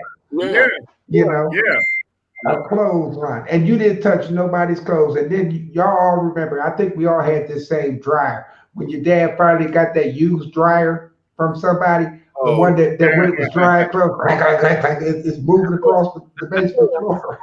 Lord, unpopular opinion. You know how to make anyone suffer because you suffered and turned out fine. Sometimes change is good, and there may be more than one approach to raising children. Well, that's the purpose of this conversation, because oftentimes a lot of folks have found a way to make it work. Corporal punishment. There are some children, honey, who don't respond well to corporal punishment or whatever. If they get a stern talking to or whatever, and they feel it or they disappointed their parents, it's enough. But there are those, honey, where corporal punishment is needed. And I know in my household, it wasn't the first thing that we ran to. See, that's another difference too, because there were households where corporal punishment, honey, was the go-to. If you fucked up, you're getting your ass beat. And all of us talk that way, but that wasn't always the thing, because what it was, you had ample time to straighten that shit out, because you knew the warning signs. Mm-hmm. Okay. Yep. You knew the warning signs before that belt was coming, or the shoe, or the three switches braided, or right. Because okay, that look, right. That's the warning sign. Okay. That first level was, I better not catch you off this porch. That was the first degree. You knew when you couldn't do nothing. Everybody's playing in the street, and you were sitting on that porch, and they said, "Come on." They knew you was in hot water. You better not come off the porch. Right. Ooh. And see, then you was lucky if they said don't come out the porch, because when I got punished, I couldn't go out the house. Only time I was allowed to go out the house was when my ass went to school. And then I called myself being wise, and I started staying after school for shit just so I wouldn't go. And I ain't had nothing to stay after school for. But we had an activity bus, so I would go to school and stay after, like I would go on a debating team practice or whatever. Because once I got in that house, there was no TV, there was no phone. And when they said out the house, you didn't leave out the house, period. You remember going to bed with no dinner? Remember that? Yeah. Go to bed with no dinner. If you do that today, they will come and put you in jail and say you're depriving your child of nutrition. I just spent, that was like lockdown. Lockup raw was in our house. When my mother said upstairs, no dinner. And that's what that meant. Stan, here's your embarrassing moment. The phone ring. You know it's some little hot girl that you want to talk to. And you pick that phone up, and on the other end, your parents are telling them, "Oh, you can hang that phone up. He can't have no phone calls. He's grounded." Blah, blah, blah, blah, blah. Boy, embarrassing. Oh no, it can get worse. But like, you can't even wipe your butt good, and you trying to tell this girl what? I gotta go. Listen, I'm gonna tell y'all something that my mother understood me at an early age, and then as I became a teenager, when I was a kid, I was put on punishment for the entire summer.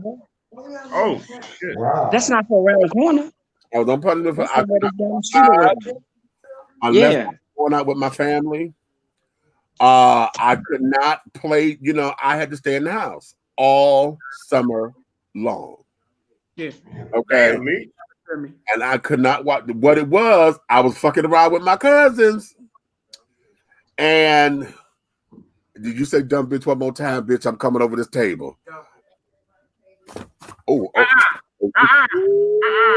Okay, but no, Meech, you're not the only one. Try 15 years old, tore up my mama's car. Her brand new car was on punishment for the rest of that year. This here, I could not go outside. She did not let me watch television. Now, Saturday mornings, we had cartoons that were just everything. And I was already, all that. But here is where it was, baby. Here is where it was. That shit over. Wait. Mm-hmm.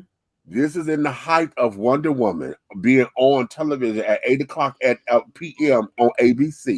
I know, I was watching it. I was sitting up there. My mother would not let me watch television. So me and my lovely old inquisitive self, I decided that I was going to start cleaning up the house. And so I got to our cocktail table because we had a living room and we had a den. The TV was in the den.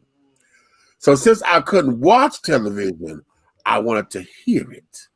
So I'm going to sit down here.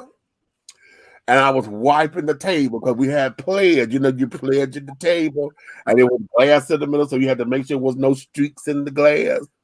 And I took the longest time trying to sit down here and clean this goddamn table. But every time it was time for her to spin, I would ease my way to the other end of the table so I could at least catch the glow of the spin. My mother caught what I was doing, honey. She said, take your little narrow ass upstairs. And she would not let me, enjoy at least the sound of it, So I could not, when we went to school, I didn't have, because I went to summer school and stuff, because I was always trying to be ahead of the class. I had nothing to talk about. I'm listening to the kids outside. I couldn't talk about it because I missed it and this, that, and the other. But that there was probably the most horrendous punishment that I had. Okay. When I became a teenager and carrying on, she knew my passion was the telephone. So what my mother did, she would cut the phone off for the summer. Ask her. My mother would turn that damn TV. She would turn the telephone off for the entire summer. So me and my best friend, I would go stand at the payphone, and I would stand up there for 2 or 3 hours talking to him on the phone on that same quarter.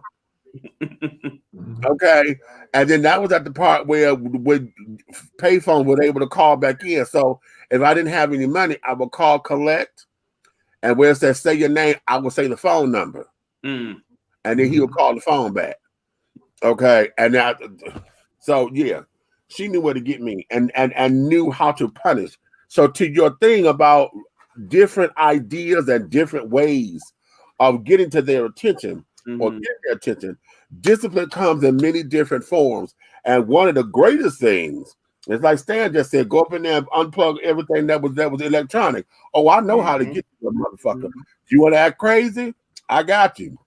Because when we were kids, it was like, go to your room.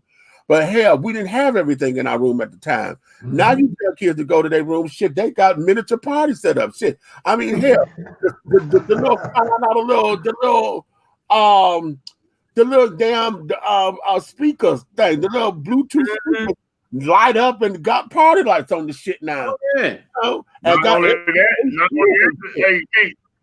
that, you say go to the room. They go in there, turn on the video game, and put a headset on, and now they on there with all their friends. Right. When you tell them go to their room, you forget that that's where they've been all day anyway. Right. So there is no punishment in that, and so and then the discipline is discipline is about understanding there's consequences for your actions, good, bad, or indifferent. And a lot of folks hear discipline and they go to the negative of it because they want to, they go to, the ass whoopers or the timeouts and carrying on and thinking but discipline is a regimen. You have to have discipline when you exercise it because you got to get into the regimen. The discipline is that I'm going to make up in my mind that this is what I have to do in order to get here. Okay. If I want to lose these 60 goddamn pounds, honey, I'm going to have to make up in my mind a bitch got to get some mobility in her, But my discipline is lax. Some more who? Oh. My discipline is lax. So, when we hear that word, a lot of people always go to the extremes with it. And that's where we lose it. And then when we say we don't want government in the shit no more, it becomes a whole big to-do about everything, and then it goes to the extreme. The government done got involved in it, and they done got shit so out of whack right now to where in order for us to reclaim our families, reclaim our children, reclaim our sanity, we're going to have to go up in there and make them be accountable for that bullshit that they threw on us, and then tell them, listen, this is what this is going to be. Because we're the citizens with the power, so we have to tell them what it is that we need and that we want. And we got to tweak some of those archaic shits. Because how is it that you have a child that could control your motherfucking house before you can, simply by making a phone call? And then they get thrown into a system, and you don't have that same discipline for these goddamn foster parents who kicking their ass and can't know. You pay them to kick their ass. Mm-hmm. And do all this horrific shit that they do to these kids simply because of the money. But you take a badass kid and put him in a system situation and you give the doggone parents all this extra ass doggone money and vouchers to buy them everything. A lot of these, and then they tell their friends, and their friends go home and set their parents up. They think, bam, okay, it's a good time here at foster care. Is that the hustle? Is that the foster care hustle? That's the hustle. Foster care hustle, baby. But let's think about the parents who tell their children to go to the room, and while Johnny's in the room, Johnny's also making a damn bomb. Oh, right there. And you don't know that. You don't know that because you don't never go in Johnny's room, and you don't know what the hell Johnny got in his room. About that. Go ahead, okay. See there, because now he got all this pent up aggression, mad at your bitch ass. There you go. Mm. Now he to blow up a whole damn city block because he mad at you. Right. And that's that's a good point, because if we go into a lot of the most prolific serial killers America has ever produced, it goes back to abusive parents, over controlling parents, and then so they're gonna come out here and kill everybody. Right. And any of these serial killers, go back and look at their parents: Richard Ramirez, John Wayne Gacy, Henry Lee Lucas. Go back, Charles Manson. Go back and look at these people. Look at the family unit. When you had abusive parents, these people come out here into society and reign terror. Yeah. Let me go back to JoJo's comment. Here's the twist of it all, especially from every generation after generation. It ain't just the kids and adults of the parents is disrespecting them. It's the parents who started the village first, letting this negative behavior is happening because of their own doings. Okay, I like that.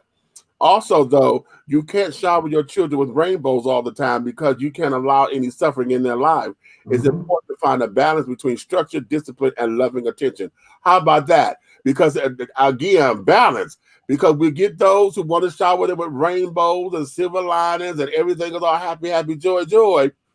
Then you got the flip side of that, to where you got parents that always want to show their kids the dark and gloom and doom, honey. Everything is so to where, hell, you had the kids ain't got no hope for nothing, and there's no balance and things of that nature. So, child, yeah, you're right on that. My daughter tried that one day when she was little in Target, falling out. I got on the ground in the store, and kicking and screaming, and she was so embarrassed and never did it anymore. And she was looking at me in shock, like, what in the world? So you threw a tantrum right with her ass. How about it? Okay. Okay. You just said a mouthful. What Well, you said before that? Oh, child, I don't know. Hold on. You just said something, and I got something. Janet Smith put Angela Smith on a pedestal. She is fucking 58 or 59. She's dealing with the shit because of her mama's fault, and then her own fault, and then Angela got away with stealing, shoplifting, drugs, alcoholism, and she's still doing it. That's why she's in the situation she's in now. But she put her on a high pedestal. What child of mine? Because I had to slap a white child in the store because the mama was too scared to slap the child. What child of mine gonna call me a motherfucking bitch, tell me fuck you, bitch, kill yourself, and then turn around and go sleep with your mother's boyfriend? Vice versa, mama don't sleep with her boyfriend as a grown woman because she didn't know that Angela dated this man. Or Jessica dated this man, but came back and dated our mama and told our mama the dirt. Even the guy who I thought was my daddy for a long time was not my daddy. Angela slept with him. And it's an ongoing problem, but she keeps putting this bitch on her pedestal. That's why I said what I said over there. If God calls her now, it's going to hurt, but I'm fine. I will deal with it because it's going to take death. Angela's daughter calls us. Our mom used to tell us, the trouble that you cause me, your kid's going to trip on you. That's a statement right there. It's going to take death to stop this foolishness. And I never had that problem. Wow. I never had the problem. I lost 2 or 3 kids, maybe 4 of mine, but I never had the problem that Angela had from Jenny. Little Jenny is big Jenny. She's bigger than you. She's almost 600 pounds. She don't have, I'm gonna tell you how many babies she don't have. She don't have 9 to fall through her placenta. Do you think Angela don't got a grasp to that? No. It took Angela's father to die in 1993. She got a grasp to that. No. It's gonna be between Janet Smith, Jessica Smith, or Angela to die. And when he ended up snatching, I think it's going to be Jessica because Jessica got that heart problem, but it can go the other way around. It can be me, or it can be Angela, or it can be Janet or Brandon. Angela keep on doing the same thing. She don't got beat with pistols and guns. Well, my father, not her father, because her father was dead and gone. Well, my father had to go into the crack house to pull the bitch out. My daddy was a crackhead, and he sold drugs, so he knew where she was. She's standing in the middle of the street, and that's but panties on, no bra, no titties. And the only way our mama recognized was the tattoo on her back. But she keep on putting her on high pedestal. The last time the police came to their house, and this is the time before, since I've been home since September the 8th, they came. This is before. They said, if you bring her back to this house, we're taking both of you out of jail. But I'm sorry, ain't no child of mine. Your bitch is still to be 59 years old this year. Ain't no child of mine gonna tell me, fuck you, bitch, and then throwing food all over her. Bitch, nobody told you to take the food out of the refrigerator. She come down here, want to clean it, want to do this. I'm sorry. I be damn. And then go back to these little white kids. These little white kids been disrespected since I've been a child. I'm 44, going to be 45 in 3 months. And I told this one, I didn't even tell the woman, be careful. It was a little girl and a little boy, and I started the shit out of both of them. And then I called the police. The police was standing on the other side of the DeKalb County train station. I was 21 years old. One child was 3, another child was 2. Bitch, I don't like you no way. My daddy black and you white. And before I realized it, pop. I thought I was going to get arrested. He said, you had nothing to spend your hands on them kids, but whatever you did to them kids, they didn't cause no more problems. And I was 21. So they might have, I'm 21, they're 2 and 3 or 3 and 4. They should be grown and in college on done what they had to do. But these white kids continue to disrespect these parents over and over and over. Why you on the judge? She didn't play this shit because she knocked the teeth out your mouth. No, but press pause right there, girl. Pause. Ooh. Delete. Hey. Action 1. Okay. Child. We got 2 things that came out of this, but before I address those, what I'm going to do, Stan, I know you got to get ready to go. Let everybody know where they can find you and carry it on. Plug yourself and your show today. Stan. What's Your show today. I will get into that off camera because damn it. Now this girl was okay. You tell everybody what you. Okay. I can be reached. Hang on, I'm gonna try to. Well, no, I'm just gonna leave. I was gonna put the other show pick up.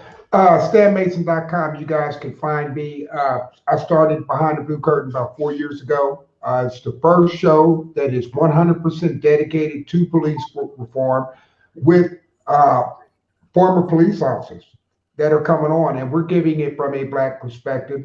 And we go into a lot of hot areas. So you can find StanMason.com. You can also find me on Facebook.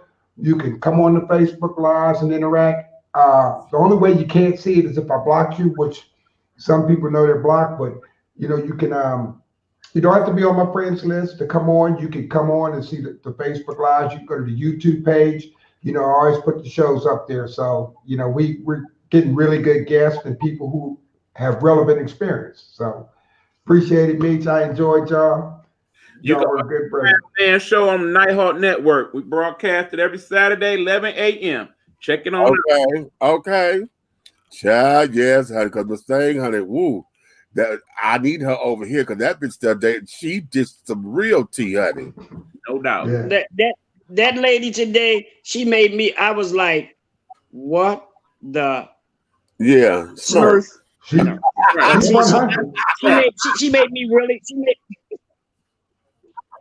She made me really think. I was like, well, damn. Yeah, she was 110%. I was like, well, damn.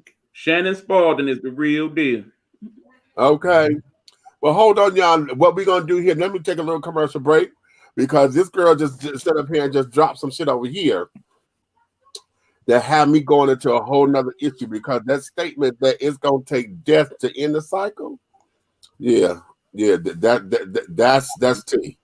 That's TTT. So, let's take this commercial break.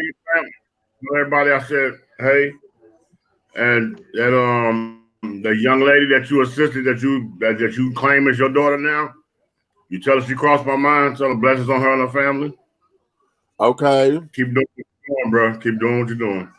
All right, appreciate y'all. Yeah, thanks for reaching out to me earlier, Stan. I appreciated that, bro. Oh yeah, man. You know, I do what I can. You know, I'm crazy. I'm just blowing. I'm like a leaf, just blowing around in this tornado. You know, wherever I land. But y'all be good, be safe, man. Stay. You know, Rona's real, and life is not a Trump rally. So tell them, Stan. keep your mask on.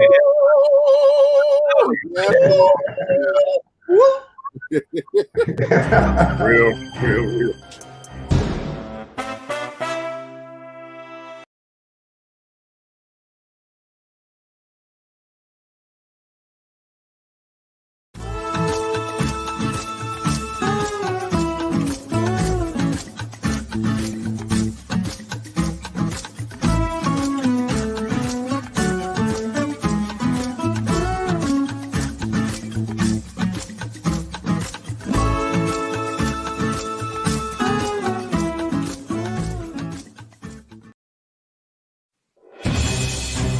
We're not asking for your permission.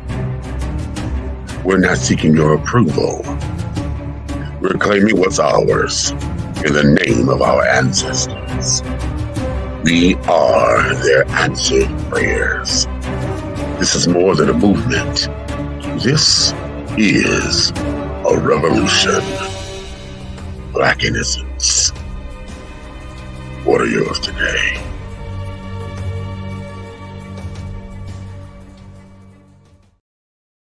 Have you tried Big Rob popcorn? It's a wonderful anytime snack that everyone will love. Available in 3 flavors. Grown and Sexy, which is the perfect mix of cheddar, cheese, and caramel. Sugar Shack, a fruitful flavored mix of watermelon and apple. So delicious and good. How about spicy butter and white cheddar? Everyone loves it. That's why it's called good. All Big Rob snacks are manufactured in an FDA-approved facility and flash sealed for freshness, safety, and worldwide delivery. To order, call or text 937-367-8650. That's 937-367-8650. Or contact Big Rob via Instagram at HeyBigRob. As the holidays approach, take advantage of the holiday special. Purchase more than 2 bags and receive a free CD. Call or text 937-367-8650 to place your order now. Big Rob popcorn, the perfect snack that you will love. It's so delicious.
All right, and we are back, Chad. Oh. Hey, Big Red, what you doing? Do I have to have your back tonight? You need some help?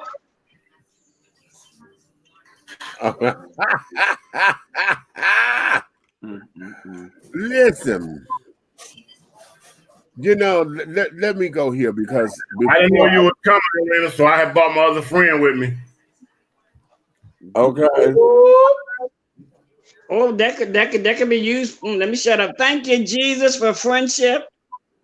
Okay. Listen, let's go here because I want, you know, like I said, we had a lot of some diamonds just dropped. But let me do this because I want to. Let's go into this segment here. I'm gonna play this and then it's gonna set the tone. Well, see, I do think we have a choice in what our lives are going to be like.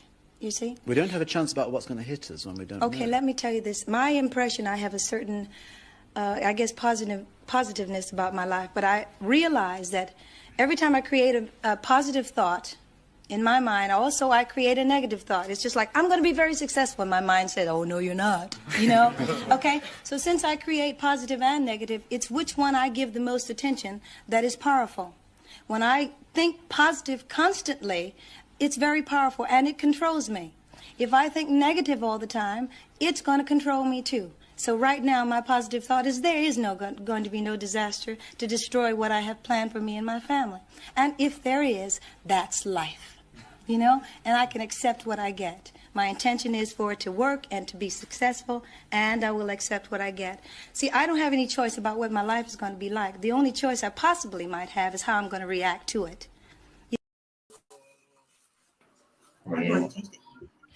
Okay. Hey. Hey. What's up? Hey.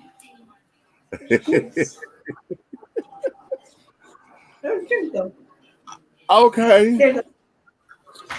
That's just life. Okay. I cannot help what happens, but I can how I react to it. Indeed. Okay.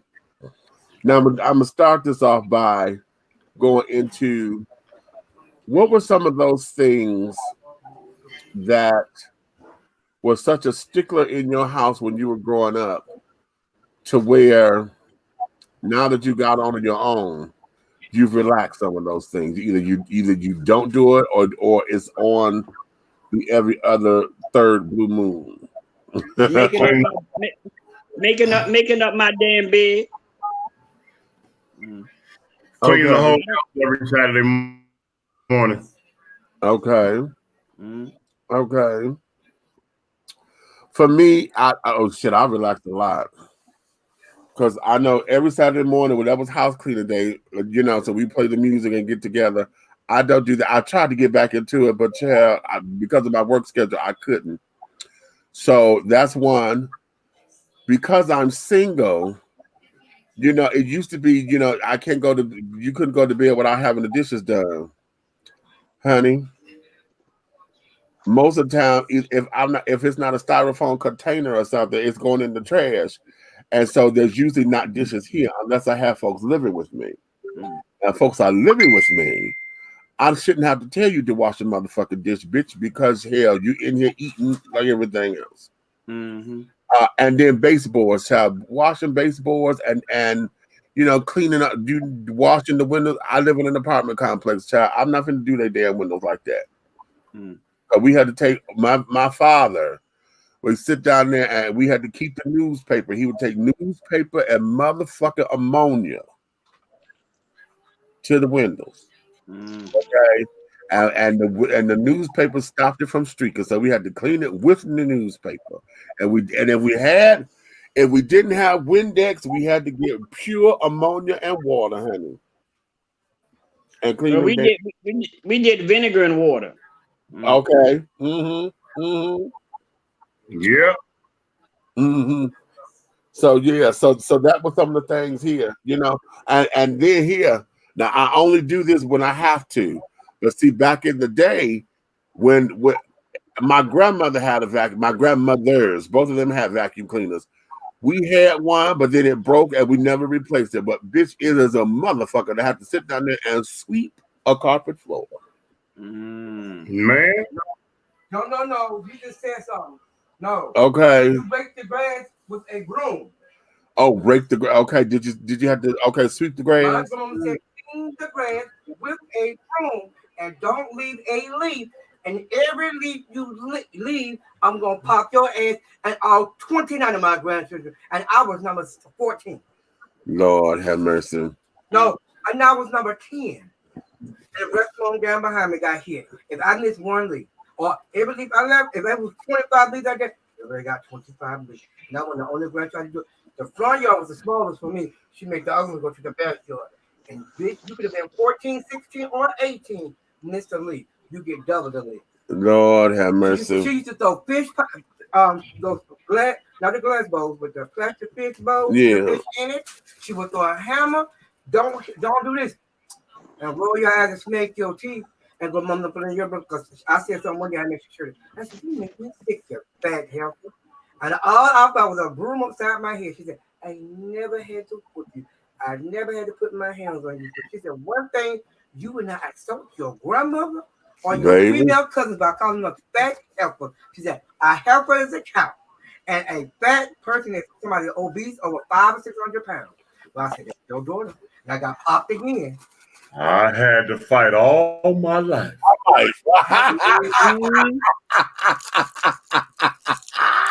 Until you do right by me. Ooh, everything you think about. You know that works. Child, listen, I'm gonna tell you something. I said that to a company. I used to work for Java Security Company, and the motherfuckers held my check. And I'll tell you, when I was out, they had the lieutenant come out there pulling his gun on me, Lieutenant Dortch. He come out there trying to pull his gun on me. I said, bitch, you better fire. I said, because damn it, that money is already worked for. That money is worked for. You don't want me on your motherfucking job. Tell me don't go to work, and I can't make no more money. But that got my blood, sweat, and tears on it already. Y'all go give me my shit. And they decided that they didn't want to. And I said, okay, I'll tell you what.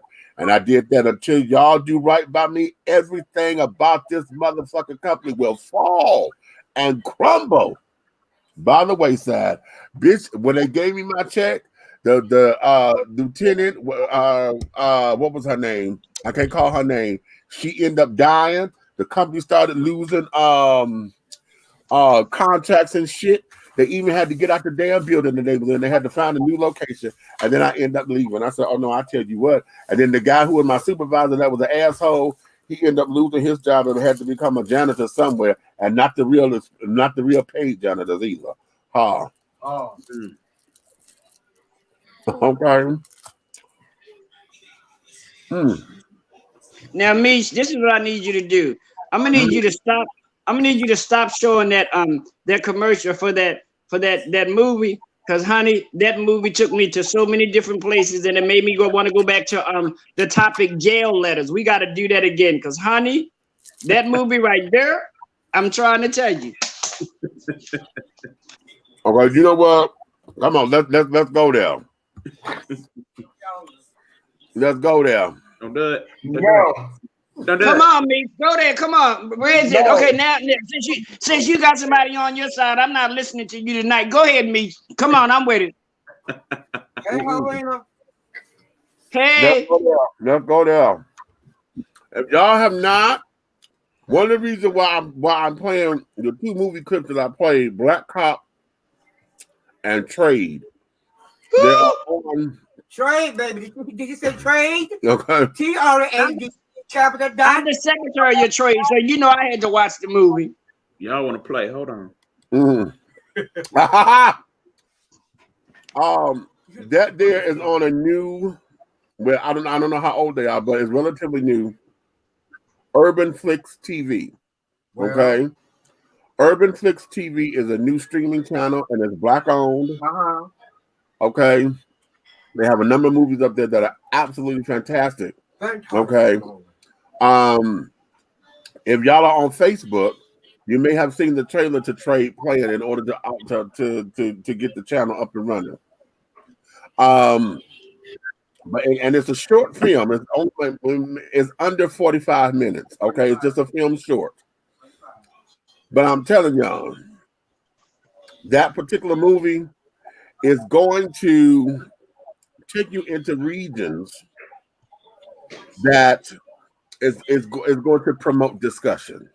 Okay. Oh, most definitely. It's going to promote discussion, because I'm gonna tell you, the ending had me in a whole nother realm. I didn't think what everybody else was thinking. But the ending to me kind of like really threw me, because the father had that boy's back, but he really didn't like that boy. Hey, wait a minute, I'm gonna tell you why. Because see, you went there. I'm gonna tell you why I think so. Because I think he and the daddy were fucking.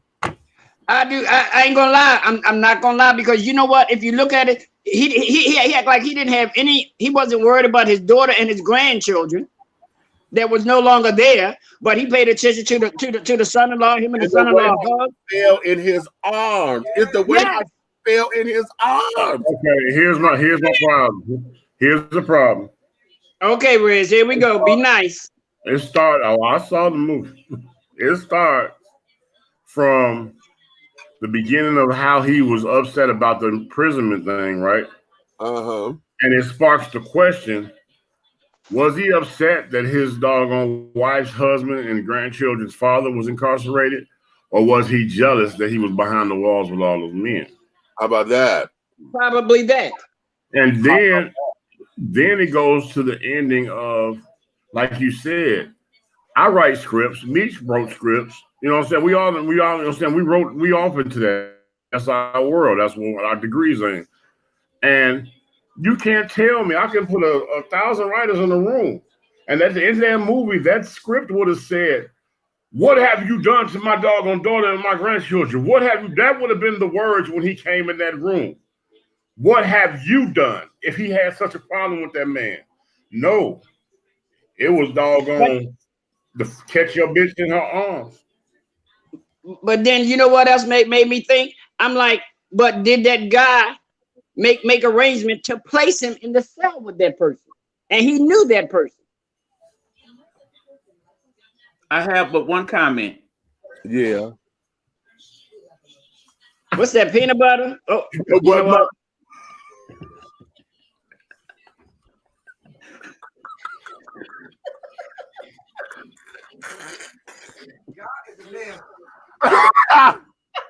Wait.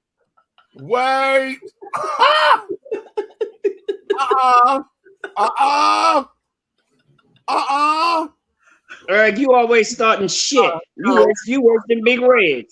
No. God damn it.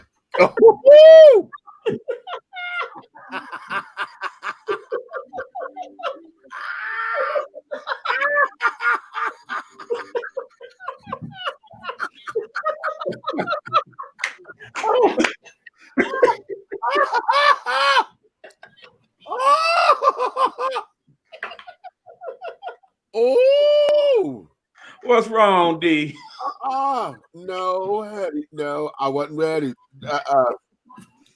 That was a standalone statement all by itself. Enough said. Now look and see, you always see where it's now. There you go. See.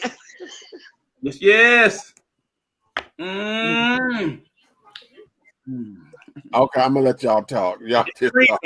Cause y'all So Red, you know, and then the other thing to it was the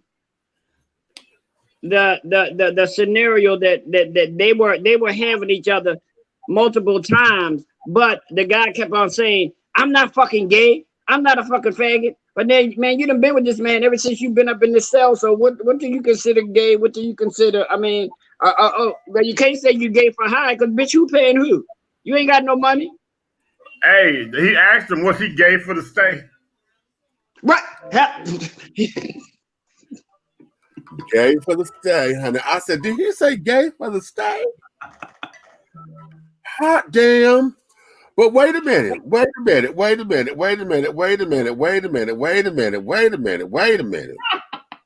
The T was, listen. For real, JoJo. The T was, when he sat down there and said, the guard just passed by here, right? Mm-hmm. He said, yeah. He said, and it's going to be another 19 minutes before he come back by here, right? Yes. And he invited it. He invited it. He said, come here. I got to unbutton his pants. But wait. Then it became what old boy said, right when he was talking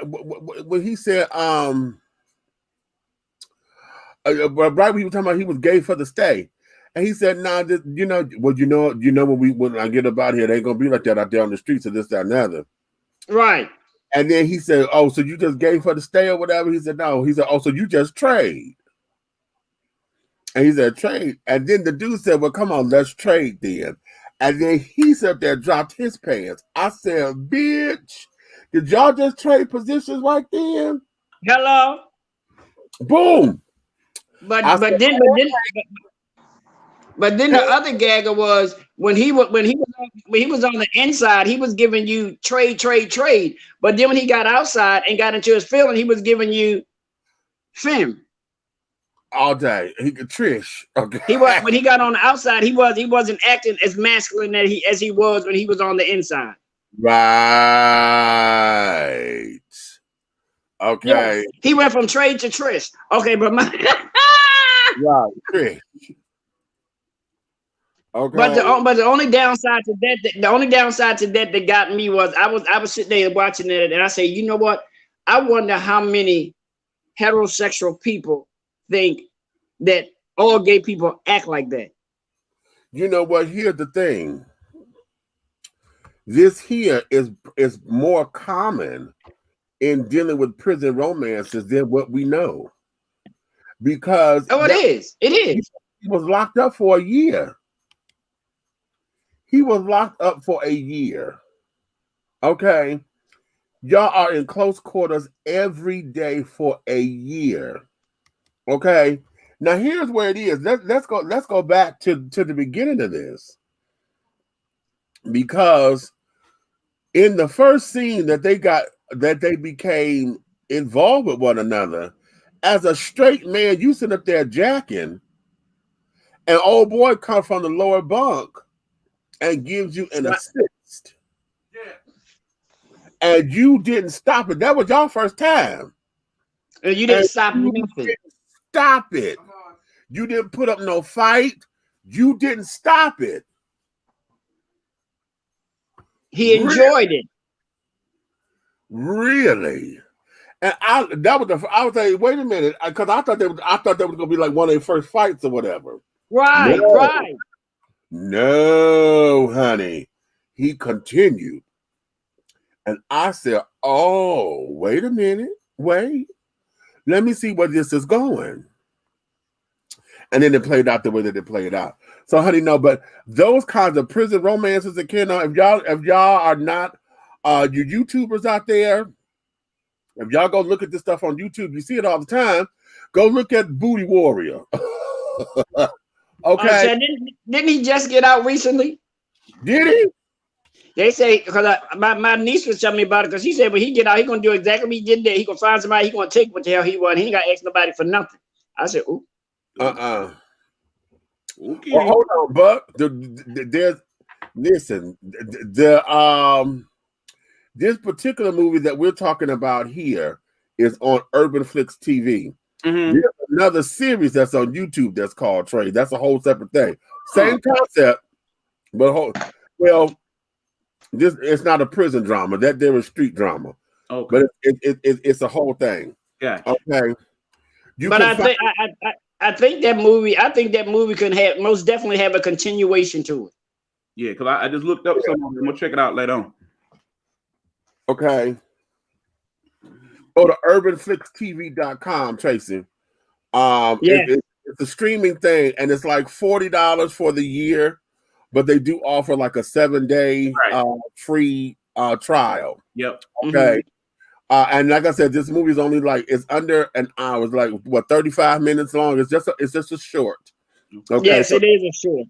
It'll run a little quickly or whatever, but you'll be able to follow it because the way how they put it together, the dots connect beautifully. If y'all are into Ruthless, Tyler Perry's Ruthless on BET Plus, the guy that's playing Andrew, the undercover FBI agent that's in the joint, he's in this. Well, y'all saw the clip. You know, he's the husband. Okay, so I was like, oh, okay. I was trying to figure out where I knew him from. I said, I know him from somewhere. Thanks for telling me. Now I know. Mm-hmm. So that there is that, honey. But that movie there is something. But I did those particular clips Black Cop. I want y'all to go and see that movie as well. Because I'm scared to watch that. I'm scared to watch that. Listen, that movie there is about a black cop who absolutely just snaps because of the racial tension and stuff that he's experienced as a cop. Okay?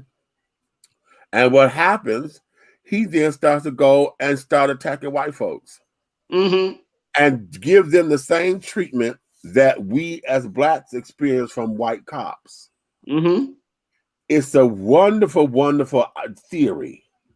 Okay. And if you watch the movie, you'll understand. And it's almost, I think this did a better job here than what was the movie that John Travolta was in, where the black folks had all the money and the white folks were the impoverished and carrying on. I can't think of the name of that movie. I can't think of the name of that damn movie right now. But yeah, this particular, I think Black Cop does a better has a better setup and demonstrates better about what it is when the shoe was on the other foot. When the white folks were saying, oh, this cop is, we got to, the police, the police, when they're saying and reflecting the same sentiments that we have been saying about, white cops and black people. You're just selecting them randomly. It's just this, that, and another. It's an interesting movie, and it's deep. I'm a fucking nerd, bro.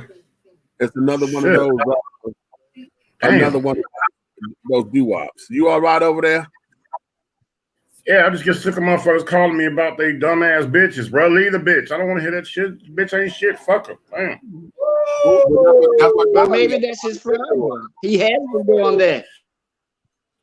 Okay. No, he just goddamn. My thing is this: if you already got paperwork in, you already got them set yourself up to not be with the bitch. Stop worrying about what she doing.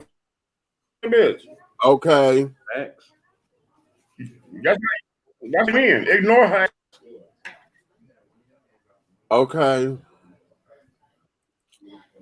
Tracy, Jojo, you don't need to see that movie. What? Jojo don't need to see that. Triangle?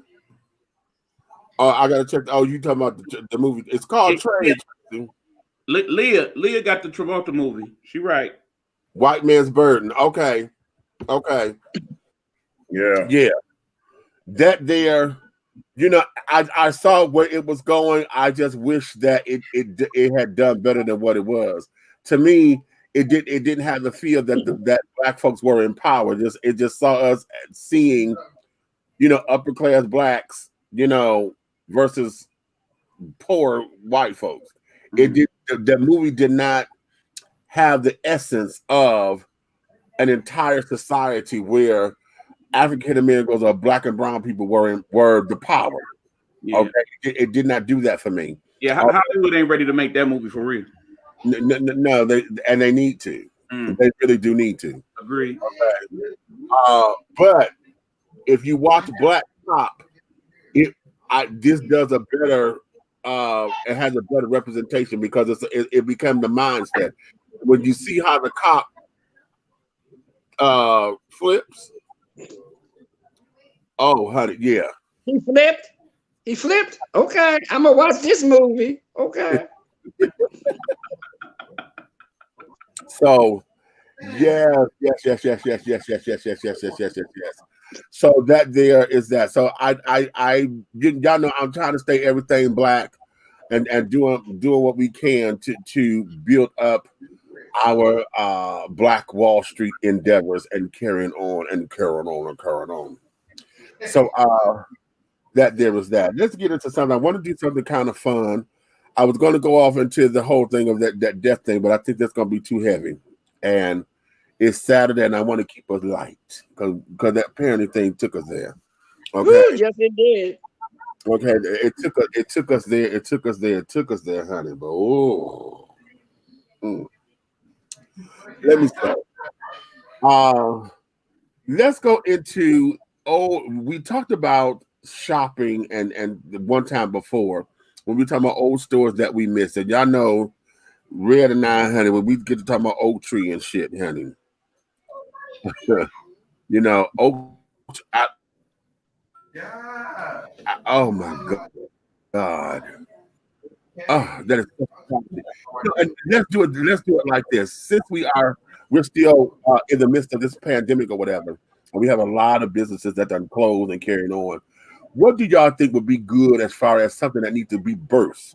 What are some businesses that need to be birthed out of all this that we can take hold of? You know, what do you see needs? What is it that we really need that's going to have us to become more empowered or to get us into spaces of service that we're helping out the communities? All right, see, this is something I thought of today. You know, we got the pandemic or what have you. You know, once we get back started, businesses going to have to reinvent themselves in certain ways. Remember a few weeks ago when you talked about how there was not enough people for us, how should we call it, body challenged Americans? Here's what I thought. You know how at Amazon they got the thing now where you can order the clothes and they send you the little wardrobe and you try it out, you keep what you want. Those Why couldn't we do something like that but have it mobile, where they bring you the clothes, like, okay, here's the clothes, try them out. You go try them out, whatnot. Okay, yeah, how much is this? You buy them, they take the rest of the clothes, they take them back. A mobile thing where you do it. They bring the clothes to you. You try them out, and then they take them on back to the store, clean them, and go from there. Interesting. And see, to further make it, you know, they have these stores now where you sell your old clothes to the store, and then they resell them. They come to you, here's the clothes, they cash you out on the spot, they deliver the clothes on back to the store. So you can either go to the store and buy new clothes from them, or you can have them pick up your clothes and they get you on the spot. Wow. Okay, then that's not good. Now that would be good, but see, the thing with that is people are going to have to come to an understanding that, first of all, a part of that scenario is if I'm bringing you the garments, there's not a guarantee that you're going to buy anything. So there's going to have to be a cost on me bringing the stuff to you first and foremost, because I can't bring it to you and not making anything from it, because then you're going to go in the hole quicker than you make money. But see, here's the thing: you charge a fee for you to go up there. Is $9.99, $20. You know, pick a price. Right, and right. It is what it is. You still supporting the business. But if you happen to get something, okay, and keep in mind, as opposed to going to the store, okay, since you did the try it here service, we're gonna give you a little discount. And if you do it multiple times, we're gonna give you like an MVP discount. Okay. Cute. That definitely would be good for seniors in particular. So that way they ain't got to be out and about, particularly in the early parts of us starting back up, because it's still probably not going to be as safe for them as basic person A. So you start thinking seniors, but in the same token, you provide them a good service at the same time.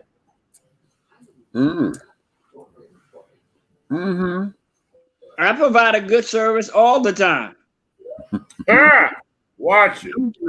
When I'm sewing clothes and when I'm doing drag. See, your mind is always going somewhere. Y'all know I'm a virgin, so why y'all, just like Meech like his peanut butter, I like my virginity. Come on, y'all, give me a break.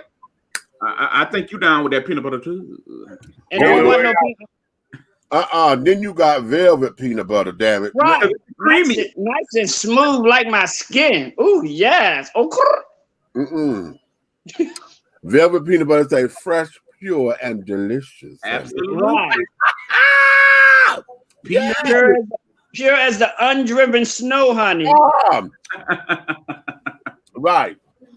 And would you say that because, you know, that's one of them damn phrases everybody always let the fuck up? Pure as the driven snow. What you got? What's no, up? Because my thing is, once the snow has been driven, it's no longer pure. Hey, what store is that from? Is that what I think it is? Is that the Oak Tree store? Nigga. That's the tree, ain't it? That's oak tree. That's like the Timberland symbol. No, that's the oak tree. That's oak tree. Okay. Yeah. Now, Oak see, tree you know, oak in, tree in my in my area where I lived from before I came, huh? You heard it. You heard what I said. Oak tree online. Online. Wait a fuck. The hell?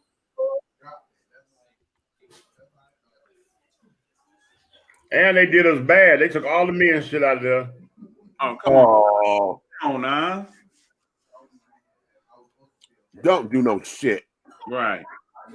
But you know what? I know. See, from the area, y'all probably don't remember these stores. But in my day, you know, before I came into my authentic self, you know, I used to always have to go to the store and always shop for men clothing. Okay, so back then, you know, Gene West and Chess King was my shit. Oh my! Didn't they have one of them at Northland meet? Okay. And the reason why I liked Chess King was because you could go in there and buy a suit. They were suit, but you know, now when you buy suits, if you wear, like me, I'm slim, I wear a 40 jacket, but the pants for a 40 jacket is too goddamn big for me. That's why I like Chess King, because you can buy the jacket and the pants separate. Yep. Right. Hold on. Cause I got real pissed. Oh no. Hold on. That came out your sandwich? Is that chocolate you got in your hand, Meech? No. That's a piece of bread tie in the sandwich. You have got to be kidding me. Oh, I'm pissed. No. I'm pissed for you. Is that the one that came with it and then somebody didn't tie it back up properly? There it is. I have no motherfucking clue. But this motherfucker, I'm sitting up here, I'm like, what the fuck? And I just You know where I'm going tomorrow morning. Oh yeah. You know where I'm going tomorrow morning. I know where you going. They got you smurfed up for real. Oh, sweetheart. We going right back over here to this motherfucking Burger King, bitch. Don't be playing. No. I want every manager on duty because damn it, this was a grilled chicken sandwich. Okay, grilled chicken. Burger King over here off of and I'm sorry, Wendy's. This is Wendy's over here off of motherfucking MLK and H.E. Homes. I'm sitting up here to a Burger King sandwich and got the whole motherfucking goddamn the thing that you tie the bread up with was in the sandwich. And it's black. Right. A black, one of them black, the little black. On that doggone sandwich. Ain't nothing black on this motherfucker. So that means you saw this shit, exactly, and wrapped it anyway. Ain't nothing black on this motherfucker. The bun is tan. Yeah. The chicken is grilled chicken, bitch. Yeah. The lettuce is green. The motherfucking tomato with motherfucking red. Bitch, ain't nothing black on this goddamn sandwich. I done fired How? I have fired people for less. Ooh. You don't play with people's food or their money. No. Now, and that right there making your whole taste for that sandwich is fucking gone now. It's destroyed. Do you have your receipt? I think so. I don't know. What? Tell them. No. The receipt will trace. It'll trace all the way from who rang it up, right? Who made the sandwich? Okay. Who the manager of duty was? Yeah. I'm gonna look at my purse because I might have it. In fact, have it in my purse. And what you do is you go there and you still call corporate afterwards. Now what? Now y'all will understand this about the bitches in a heartbeat, honey. I'm a corporate. I will call corporate. I'm that bitch that calls corporate. Oh yeah. You'll call corporate. Yeah. They used to do it on me. Oh honey, I wasn't even at the store that day when it happened. Wait a minute, I should have this damn receipt because the cute boy who took the order gave me my card back and the receipt. Yeah, he was a cute little thing.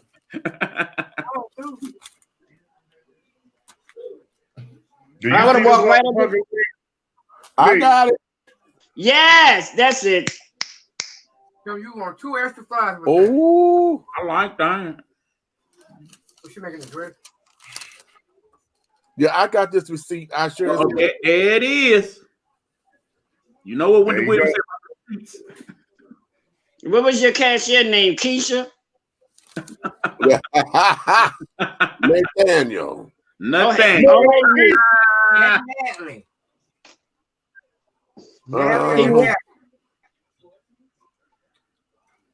Your fries was cold. It don't matter. Oh, I don't give a fuck about no cold fries, bitch. No. We gonna have to get that all redone and a refund. Thank you very much. No, bitch. I want them to give me some gift certificates or something. Because first of all, bitch, you'd be lucky if I ever come back to your establishment ever again. Because I can guarantee you, I'm not the first motherfucker you done this to, and I'm damn sure ain't gonna be the last one. But I will be the motherfucker to let it be known. Hey, girl. And if you don't get no satisfaction, I see it, Joe. And to record. Okay. What do you mean to tell me? I did. Yeah, I did. I'm sitting up here. I'm like, what the fuck is this? But see, that's what we need to. That's another thing we need to remind people. Even when you pay for something with your debit card, ask for a fucking receipt. Right. Don't let them give me that bullshit. Oh, it's a debit card that's gonna come out. No, bitch, I need to know what I paid for right here and now. Don't tell me I wait for my statement because I paid for this shit on today and I want my receipt today. Baby, I am fucking serious because when I first, I'm eating it in front. I'm eating the sandwich. Right. I'm like, okay. Well, here's the thing: when you talk to corporate, explain to them who you are, that you're a TV show host, and it happened and it happened live on the air. It's right here on recording. Oh yeah, about 20 burgers for free. Oh my God, honey! Today, I bet you, meat. No, you know the bread tie thing, the little clip. Wait a minute, no, I'll show you. And you see, I'm into this motherfucking sandwich, bitch. I'm into this sandwich. This is in my goddamn sandwich. No, ma'am. No fucking. Suppose you had spotted and did. That's what I'm saying. Because when I bit it, I'm like, I hit it, and I thought I looked at it. I said, oh no, that's just the letters. And I said, oh, that's hard ass letters, you know. Hard ass. And then I'm sitting up here. I'm like, no. And then I got it. I thought, and what scared me was I thought this was glass. Because this was too big. I'm like, what the fuck is this in my? And I pulled this. I'm like, oh no. I bet you you'll never look at the bird the same again, will you? Girl, that's with me, right? You know that fucking with me because I can't do beef like I used to, honey. Right. Yeah. So that means you. Hey, well, at least today you learned a lesson. You got to examine all the meat before you put it in your mouth. Lord, I know that's right. Okay. We just can't blow it no more, honey. We got to inspect it, honey. Turn that light on the phone and everything. Shut the front door. Shut the fucking front door. Go to bed. Yes, ma'am, honey. Go to bed. What's the blue thing? What's the blue thing? Okay. What's that bump right there? Why that bump right there? What's going on? Let me stop. No, that's some serious shit, honey. Okay, because the trade to tell you how to, oh, it's nothing. That's a birthmark, bitch. It's herpes. Get the fuck up. Hey, Eric. I'll be right back. Right. I'll be right back. Because Meech, I know when you bit in it, you felt like you was like, well, goddamn it, it's a little bit too coarse to be had, and I'm not eating that kind of bird anyway. So what the fuck is the problem? Whoa. Right. Okay. Hearing. No. Okay. Hey, Red. I told you Stop that bullshit. Hey, Red. Oh, I'm sorry. That got me upset for my sister. What the hell? Red, you say you got that was like, ooh, nah. This peanut butter spoiled. Yeah. Lord have mercy. But I know that got you second and third and fourth guessing ever even going back to that restaurant again, because that's where my man would be. And then you want future President Biden to put you out there for $15 an hour, and this is the type of work that you give us in return. And then on top of it, see, here's where it is, because see, I had to wait for them. They made me wait for fries because they said we waiting on your fries. They gave me the sandwiches, and I had to wait for fries. So they actually had time to fix the mistake that they know they made. Right. Still Right. They made me wait for fries, baby. 7 minutes. Okay. Well, I'm glad. They didn't tell me to pull over. I'm sitting on the window. Oh wow! The timer's still going. Because I was assistant manager at a fast food restaurant before. So when you're doing the drive-through, right, you're supposed to get them out 30 seconds or less. Right. So you put them off the timer and put them to the side. Right. And if it's taking more time, you put them to the side to get them off that timer. Exactly. Because it fucks up your performance speed or whatever. Right. Yeah. Well, I'm glad you have a girl in there who had on some press-on nails, bitch, and you bit into a press-on nail. How late to go to sleep? I've had hair before. I've had long strands of hair. And I'm like, we're talking about restaurant food. Oh, I'm sorry. It was a roast in my food at the corral. Hadouken! Who did you just come up? I'm not. Who you come up? Me. I usually when I do that because I just remove myself from the camera right now. So, every time hey, well, that's what you get for choking your chicken on TV.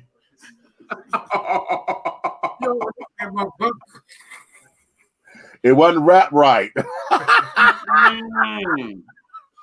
They pulled it all the way. They pulled it all the way down without leaving a little bit to catch a little bit. Listen, no, child, no. Hey. You need to put a taco. Well, tonight you had a piece of hard black chicken. You know what?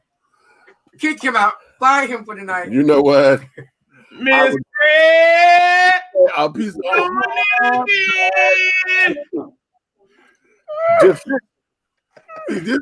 this is what we call defective. See, this is a broke bird. No doubt. Well, see, you my boy supposed to be eating nothing in between no buns, no way. So. You know what? Well, you know what? Let me say this. I can't speak for my sister, but let me tell you something about the lies everybody tell, honey. You can say what the fuck you want, honey. I love beef, but I love a wonderful salad too. Don't ever get it twisted, honey. Oh, out of my head, honey. Okay. Well, I bring my own dressing. You need I bring none. Okay, well, goddamn it, and I provide my own dressing. Okay, Caesar, you got it. Okay. You got it. God damn it, you don't toss it up Tammy over here talking shit.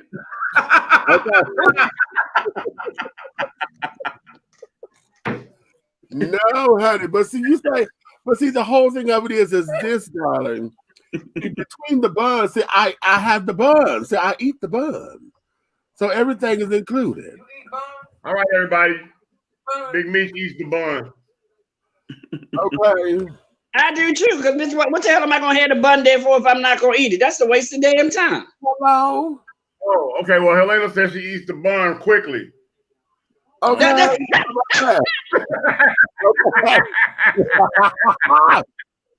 And you know what I tell them after I eat it? This is just a rehearsal. I tell them this is just a rehearsal. Hey, Cupcake, do y'all like the buns warm or cold? No, I like my bun. I like my buns. I like hot cross buns. Oh, you like hot cross?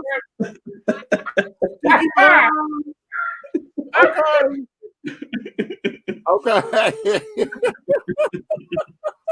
Damn.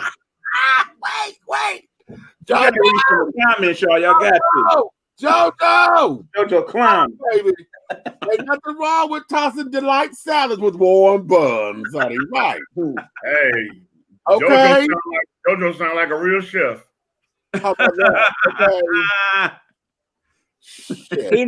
JoJo sound like he used to be a chef for Hugh Hefner, honey.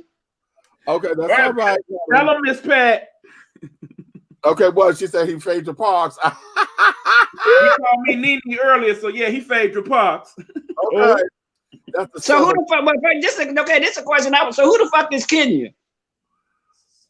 The messy bitch. That's a good question, honey. Who is she? Queen of the world. Ain't nobody here. Who is Kenya? Miss Kenya Moore. Well, I ain't gonna lie. I could have tossed all of Phaedra's husband's salad. I could have tossed his salad. But I tell you, child. Okay. Then he went to jail, honey, and then wanted to beat up on the queen. And you know why he probably wanted to beat up on the queens, because the queens was giving him what he wanted, but everybody was finding out about it. Clocked his tea, exactly. Yeah, he probably wrote trade. Yes, honey.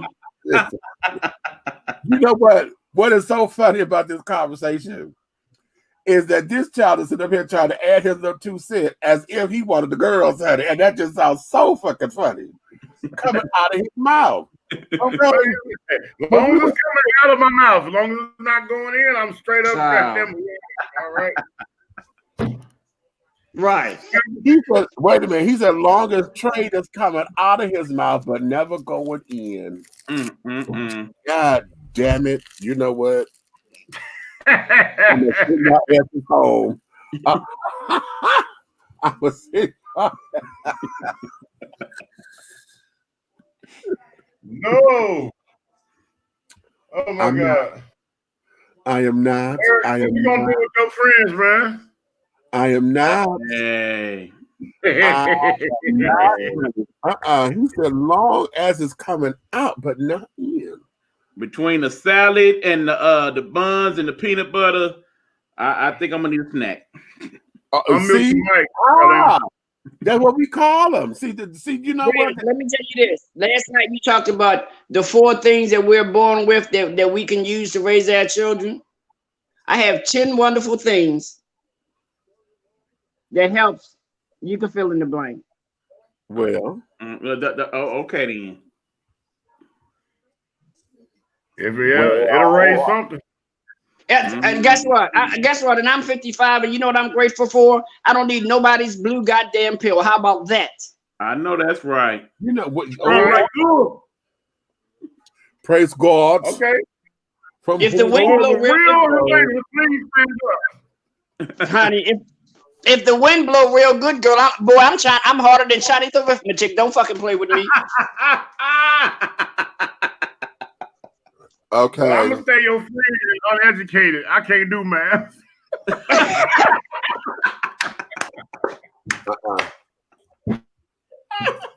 No, ma'am. No, ma'am. No, ma'am. I have it has like the yeast effect. It rises to the motherfucking occasion. How about that? Okay, well, shit. As long as you working, you jerking. So you. I know that's okay. Yeah. He be stroking. That's what he be doing. It just got me excited right there, honey. I was just as happy as a pumpkin Jessa with a bag full of you fill in the blank. Oh. Okay. Rhyme with stick. We done had a good time up in here. And the way how this conversation is going, honey, I may have to make a phone call, honey. Alabama went back to Alabama, honey, but shit. Trying to find some chocolate to go in that peanut butter. I hear you. Oh, listen. No, when Alabama was here, he didn't go down south enough, and you ain't tired. You okay? Honey, listen. I'm fine. Listening. I was good, honey. I bought caramel sauce and everything, apple butter. Miss Pat. Miss Pat. Ha! Come on, girl. What you say? What you say? I need some batteries. What you say? Hercules. Miss Pat, take it from a pro, honey. Batteries are good, but it's always good to get a bit that you can work manually, honey. Manually, honey. Batteries are cute, but you need shit that you can work manually. So that you can say, girl, I gotta teach you some things, girl. You don't want to be in the middle of that damn. You don't want to be in the middle of that downstroke of the fucking batteries die, bitch. You'll be mad as hell. Oh, and let me tell you something because no, man, I gotta save that one. I gotta save that one. I'm gonna save that one, honey. I gotta save that one for Long Island iced tea. Yes, please. I gotta save that one for Long Island iced tea. Miss Pat says she need batteries. I am done with her. See what you do to people, Meech. See what you and Big Red do to people. Y'all just bring out the beast in them.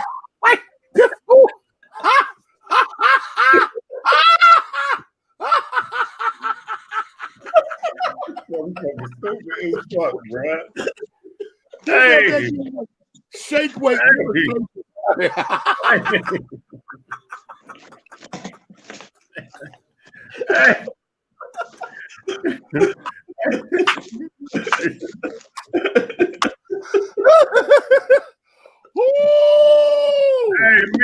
me. It looked like it got out of control. Right. And that was on. See, you know what? Listen, them damn rabbits, honey, will send you there, child. Them damn rabbits have 20. Like the more expensive one had like 21 speeds on it. Yeah. 21 motherfucking speeds. Whoa, hold on now. Wait a minute. Hold on. Here you go. Hold on. It's both ways. It's battery operated and it's manual. So don't play with me. I'm always prepared. Fuck what you heard, honey. And then you have it. I guess that's a humdinger. Yes, it is, honey. That ding being somebody humbun, honey. I'm trying to tell you. Oh, honey buns. Honey buns. Or hot cross honey buns. How about that? Okay. Hello. Out of hand. Hello. Shit. You win. But but I'm gonna tell y'all something. The real reason you win. I'm done. He said you win. I'm done. Wait. Red, I'm gonna leave this with you. You know the one thing I like about this? The motherfucker don't talk back. The motherfucker stop when the fuck I want to say stop. The motherfucker just roll over and go to sleep. Everything else, if I just happen to come across a man who's not fulfilling, I'm like, move over, bacon. It's time for sizzling, bitch.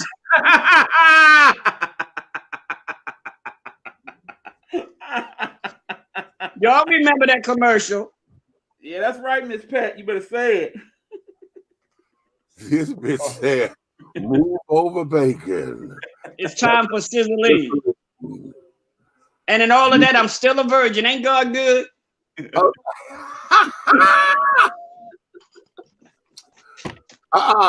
Wait. Yeah. Go there. No. God damn. I'm the other white meat. A sandwich ain't a sandwich, but a manwich is a meal, honey. So come on, honey. I'm trying to tell you. Okay. Okay. Joe. I see you. See, I need a hungry man meal because I like to go around the whole world, honey. I like to go around the whole world. I don't like to go to this place and stop. I need to go around the whole world. Read that.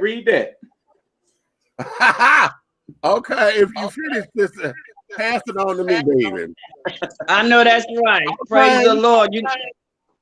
I'll buy you one because my girlfriend gives them to me. I advertise for her. Okay. Well, look, Jojo, did you eat your turkey soup? Ooh, you know, and see, you know that one right there, that one up there. I feel like I'm on a Brady Bunch. You know how on the Brady Bunch they would look down on people. I'm pointing to that one right there. Y'all see where I'm putting that one? That one. You so motherfucking stupid. Okay. Damn stupid. But let me say this to y'all, and I'm dead serious with this. I am grateful for each of you because it's not often that we get in a place where we can be our authentic self without people being judgmental of us. Right. Amen. Right. And this space is needed. You know what I'm saying? But in being my authentic self, you learn how to be your authentic self, but be respectful. Come on here, somebody. In your authentic self. There it is. It don't work unless it's real, honey. Right. And like I always tell you, be your true self unapologetically. Oh no, honey, honey, the shit that I've been through in my life, like right now, I'm like, child, apologize for who? Apologize for what? See? Okay, exactly. Well, listen, on that note, I'm gonna let you guys go home. Okay, Helena got a little black dog over there. Yeah, I gotta get ready. I gotta get ready for the concert tomorrow. Okay, the concert and things. So what time are you on? 7. You know, I'm on from like 7 to 8:45 because I gotta be off in time enough to see your show. Okay. Oh, well, praise the Lord on that. Okay. Oh yeah, I never but one thing I've learned to do, I never try to, and y'all even notice it even with the remixes. My remixes are based on what you guys do. Okay. So I'll sit in on your show and I'll hit this part, and I say, okay, I'll do this. But if you notice, I don't ever in my existence in the part of the night, I never try to overlap anything that I do with anybody else because I like everybody else's show. Shit. Right. And let me say before we go, thank you for your plug earlier about the Nighthawk Network. Thank you for seeing my vision. Thank you for being an inspiration for my vision. Oh, bless you. Yeah, Reg, you took me to a whole nother. My respect for you became even more profound last night than I've ever had with you before. Okay. Really? That was a good Yeah, you did some shit last night. I was like, you know what? You might be big, but I might have to come and tackle you. I was joking, of course. You know damn well I'm not coming. You could be my bodyguard. I'll pay you. I sure will, honey. Because when I said my Hey Bitches live on tour, I'm gonna need a motherfucker around by me. And I said, I dare. Now, see, now, you know what? Now, damn it. You done said something that I know. That's confirmation right there. Mm-hmm. You said, Hey Bitches live on tour. Yes. That there was already, I put that into the end because I'm like, listen, this here, to be able to take this across the country and do live, we all, listen, we done already talked about an idea that we're working on here. Right. Okay, and trying to get some things together. Baby, listen. Yeah. 2021, getting done in 2021 is motto. And there's some things that we want to give you and experience and carry on so that we can get the message out. I need for folks to have who want to have their voices heard but are afraid of the sound of it. Right. You know what I'm saying? Or are afraid of the backlash. I'm like, no, honey, as long as you are on this side of creation and you have a voice, you deserve to be heard.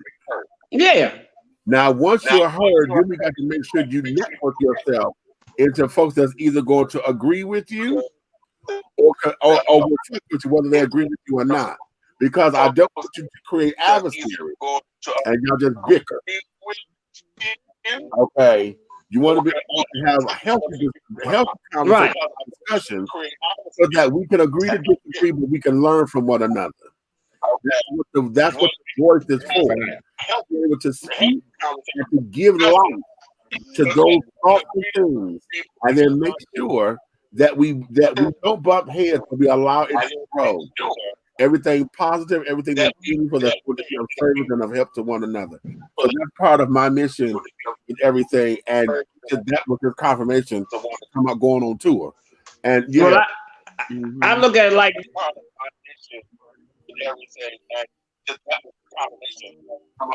okay, who got that?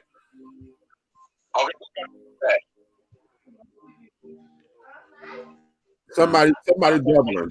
I'm hearing it, but I don't know where it's coming from. But it's okay. So was that okay? Is that you, Helena? Maybe so. Yeah, it's gone now. Okay. Okay, so with that being said, Jojo Radford, that message is for you, sir. Feel that in your spirit, what he just said. Okay. Okay. So look, Meech, I'm gonna tell you something. Let me get this out real quick, and I'm gonna be done. All right. I have learned so much in the journey that we have taken. You know what I'm saying? I've always known that there was a mirrored entity of intimacy in the world, right? And the negativity between heterosexual and homosexual people that's sharing the same space. I always knew that it wasn't a negative energy; it was an energy of misunderstanding and confusion. Exactly. And a lot of, and nobody, misunderstanding and confusion should never bring hate. Right. It should bring the wanting to know. Right. You know what I'm saying? You can get rid of hate by just asking a question, and you will find out everything that you was thinking. The opposite. Because if you know all negativity comes in an opposite format. You know what I'm saying? If you know what I'm saying, you got love, you got hate. You know what I'm saying? You got people out here doggone having domestic violence. You got people out here murdering. It's always like you can fight to live another day. You know what I'm saying? And people who fought like that when we was coming up became best friends and things like that. That stuff doesn't exist anymore. Because right now, they so much of a sissy, they can't take an ass whoop, but they want to come back and shoot you. You know, it's one more time, because there's a big difference between gay, sissy faggots and carrying on. But yeah, exactly. And that's what I mean by learning so much. You know what I'm saying? Here it is. I'm coming up as a child, and as a child, you got the flip mouth when you outside running with your boys, your hard-headed little boy, and everything is sissy, faggot, punk, gay, boom. You think you're saying the same thing, and you never was saying the same shit at all. Feel me? That's the confusion of the communication. You never was saying you're speaking with a miseducated, misguided mentality. Exactly. But I want to say that I appreciate that you all even doggone trust and care about me enough to allow me to be in a circle, because I feel like this format right here is going to doggone destroy a lot of hate in the world, because they're going to look at stuff. You look at the path of my life, it's purely heterosexual. I'm ex-military, gun boss. You know what I'm saying? They done seen me doggone whoop people ass in a doggone keto ring. You know what I'm saying? You done seen me goddamn do stuff all over the world. But it has to do with masculinity, playing football, the whole 9 yards. But here I am in a platform mixing in a world where people doggone decide to be negative before they start gonna stop and have, instead of a reaction, how about having some type of proactive entity dealing with it? Because you might find out that person could end up being your best friend, because what they got going on in their private life ain't none of your motherfucking business anyway. Right. For starters, it's on a need to know basis, honey. And then at that particular point, you know, I could only give you so much because I know you can't handle it in this society. But see, I want to. But here's the thing. But here's the thing with me, Meech, and you know this about me. It's really that is your way of life of walking with me in a respectable mannerism. Right. There you go. But at the end of the day, you know my mentality and me. I might laugh and joke and fall out, whatever, but nothing's going to shake me from being your friend. I don't give a fuck what it is. You know what I'm saying? Now, I can't speak for everybody that walks in my shoes, because some people can't handle it. They just can't handle it. They just can't, and they won't, and that's okay. I've seen niggas get all upset. Okay. Well, at the same time, did you doggone die when your daddy kissed you goodnight? You just gotta, it's like, you gotta understand that, like me, you always say, two same sexes going through any domestic technicalities, any type of situations of intimacy and everything, they're not having no problem. The problem is no different from opposite sex having the same issues. Hello. You know what I'm saying? They got the same thing: jealousy, envy, cheating. They got, you know what I'm saying? They got the whole thing. Everybody, you know what I'm saying? Who, you know what I'm saying? Really, we don't. But you know what? We don't use top and bottom, but you know who the man is, you know who the woman is, same damn thing. But you know what, Ray? Is one thing I learned in my life is that I know, and this is going to be something to think about. I know just as many heterosexual faggots as I do homosexual faggots. Hey, man. And most of them walking around here with their pants hanging around their thighs. Come on here, somebody. Okay, don't. As I say, don't play with it. Lay with it. Goddamn it! What is you trying to do? I think some of you niggas is bitches too. Hello, bro. Okay, I'm about to backflip to Jesus and kiss him in the mouth. Hey, I'm just saying. I know you ready to get up because I see you moving, Meech. I know that chair's just giving you what you don't want right now. Hey, he like that wood. Look. Oh, yes, honey. But look, what I know you didn't, motherfucker. Meech, was one of your favorite cartoons Woody Woodpecker?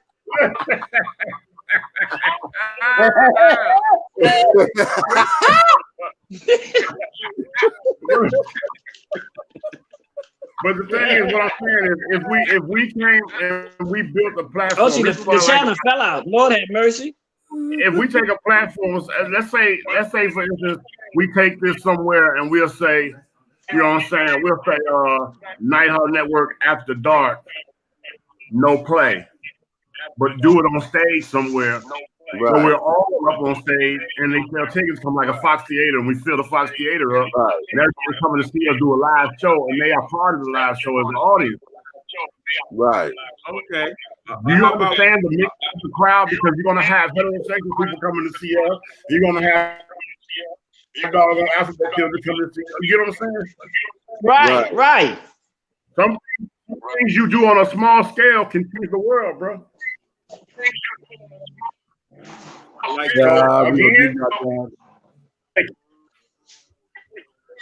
We're gonna give y'all that for food for thought. Tomorrow, we're gonna come back again, and we're gonna open up the floor, honey. We're gonna open it up to all of you who are listening, who may want to come in and discuss a few things, child, and things of that nature. JoJo, I'm expecting you. I'm gonna call you out. Yeah, JoJo. You because, honey, I think I'm gonna have to reel you in because I think that you are afraid of what it means to have your voice out there, honey. Me and JoJo had a talk today about that very issue. But, they came up that's in my spirit with you. Right, me and Meech ain't even talked about that, JoJo. He thinking what I'm thinking. But that's what's in my spirit, and I just need for you to be you, sweetie, because the world, whatever you give, it's gonna be given. You understand? It's gonna be received. It's gonna be received. I just need you to be you. So I'm gonna expect you to be tomorrow. No pressure though, because it ain't no flight enough. But I'd love to see you come in tomorrow. I tell you one thing, I've been blessed to be a giver and a receiver. See, options are beautiful out there. Yeah, of course. Options are so motherfucking beautiful. I used to tell it to the fish all the time. Oh, wait, no, fuck it. You tell it to the fish all the time. Just don't get mad at me because God gave you an option. Eric, don't worry about that. Just chalk that up to the 69. We good. Well, honey, Reg, let me tell you this, and I want you to put this in your life. I had to tell quite a few men, look, I don't do 68, owe nobody nothing, bitch. If we ain't 69 and we not doing nothing, because this ain't no 68 and I owe you one. Owe you what? No. Right. Okay. Hello. Motherfucker. Hey, however you want your Lego land is. I have my own individual blocks. Thank you very much. See, because I came to the table with mine, honey. Hello. I'm still mad about that damn sandwich. I came with chicken toys, Lincoln Logs, and motherfucking Lego, bitch. Hello. I'm at the age now that I no longer need to play with your toys because I done bought my own, bitch. How about that? Well, how about that? Well, you know, I'm gonna leave. I'm gonna let Meech have it. I'm gonna let Meech have it because you know he look like a Jenga type of guy to me. Hot damn. Okay. Right. Pick the right piece, honey. Otherwise. Hey, Meech, I'm gonna ask you this question. When you was growing up, and be honest, because I know you're transparent. How many times have you played spin the bottle and the bottle stopped on a man and you was like, damn, but you was around all your heterosexual friends, you know, when you was growing up? You know what? Here's where it is, because spin the bottle. That's good. Spin the bottle was one of those damn games that folks wanted to, they were trying to call me out. Right, to see if you would go there. To see if I would do it. Mm-hmm. I wasn't on another boy. Right. But for me, right when I started to know that I was like, oh my God, when I was evolving, I would play truth or dare. Right. And then I would punk out the boys. Because there ain't no girls out there, nigga, what? There ain't no motherfucking people that were too scared. And when I would punk them out, yeah. Oh, yeah. Ooh. And you saying everything. You seeing the black meat, the white meat, the Chinese meat, the Asian meat, the Puerto Rican meat. You just had meat for days, honey. I was a rainbow coalition before Jesse Jackson coined the term, honey. Oh, so you brought that from the Josephine Baker era. How about United Nations, honey? Hello. I've always been a diplomat. Okay. Sometimes laying on a mat, but anyway, don't tell nobody. Okay. What's on the mat, honey? How about that? Okay, so now I gotta be like, Grant, come get pop. Come get pop. Honey. Yes. I cannot wait. I cannot wait for your Long Island iced tea. I cannot wait. My mouth is just watering for no reason. Oh no, you got a reason, honey. I'm so excited I could just spit.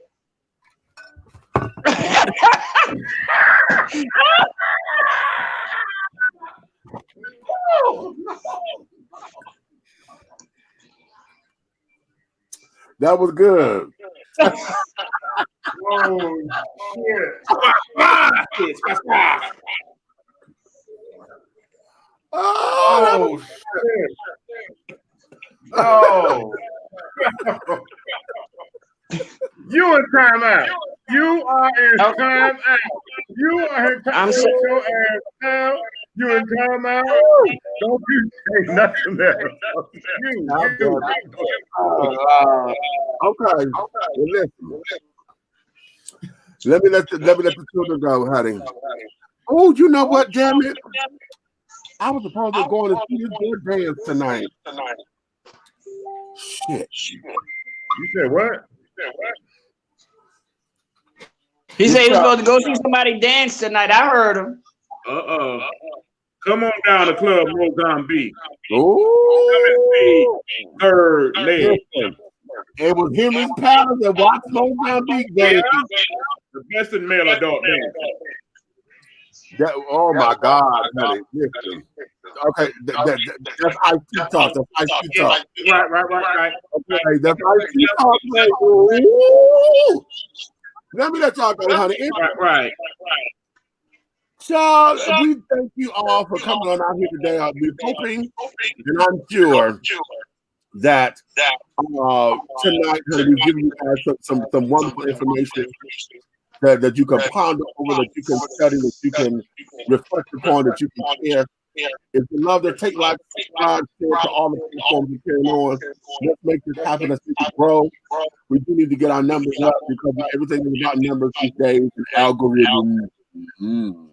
So, take and invite all your your good Judies, your guys, honey, your boys, your girls, honey, my mellow, my dogs, my ace boob.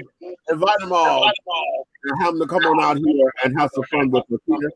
Because everything that you're doing, honey, going for a real move. But probably you may finish because the tea has been hit. God, red, and big got over here. My mom and found the left and my sister over here. That there is Miss Helena hologram, honey, over there, and in the absence of the little sister, honey, Miss Nikki, who is child, we whirlwind it, but she's on a mission right now, and okay, but in all of that, honey, we thank you for your love and your support, honey. We will talk to you on January 6th, the radio show. Billy Porter will be listening tea with me. Okay.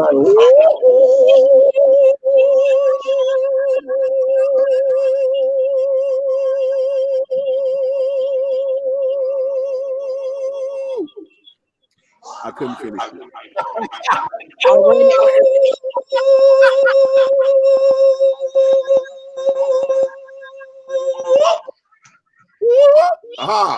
And scene.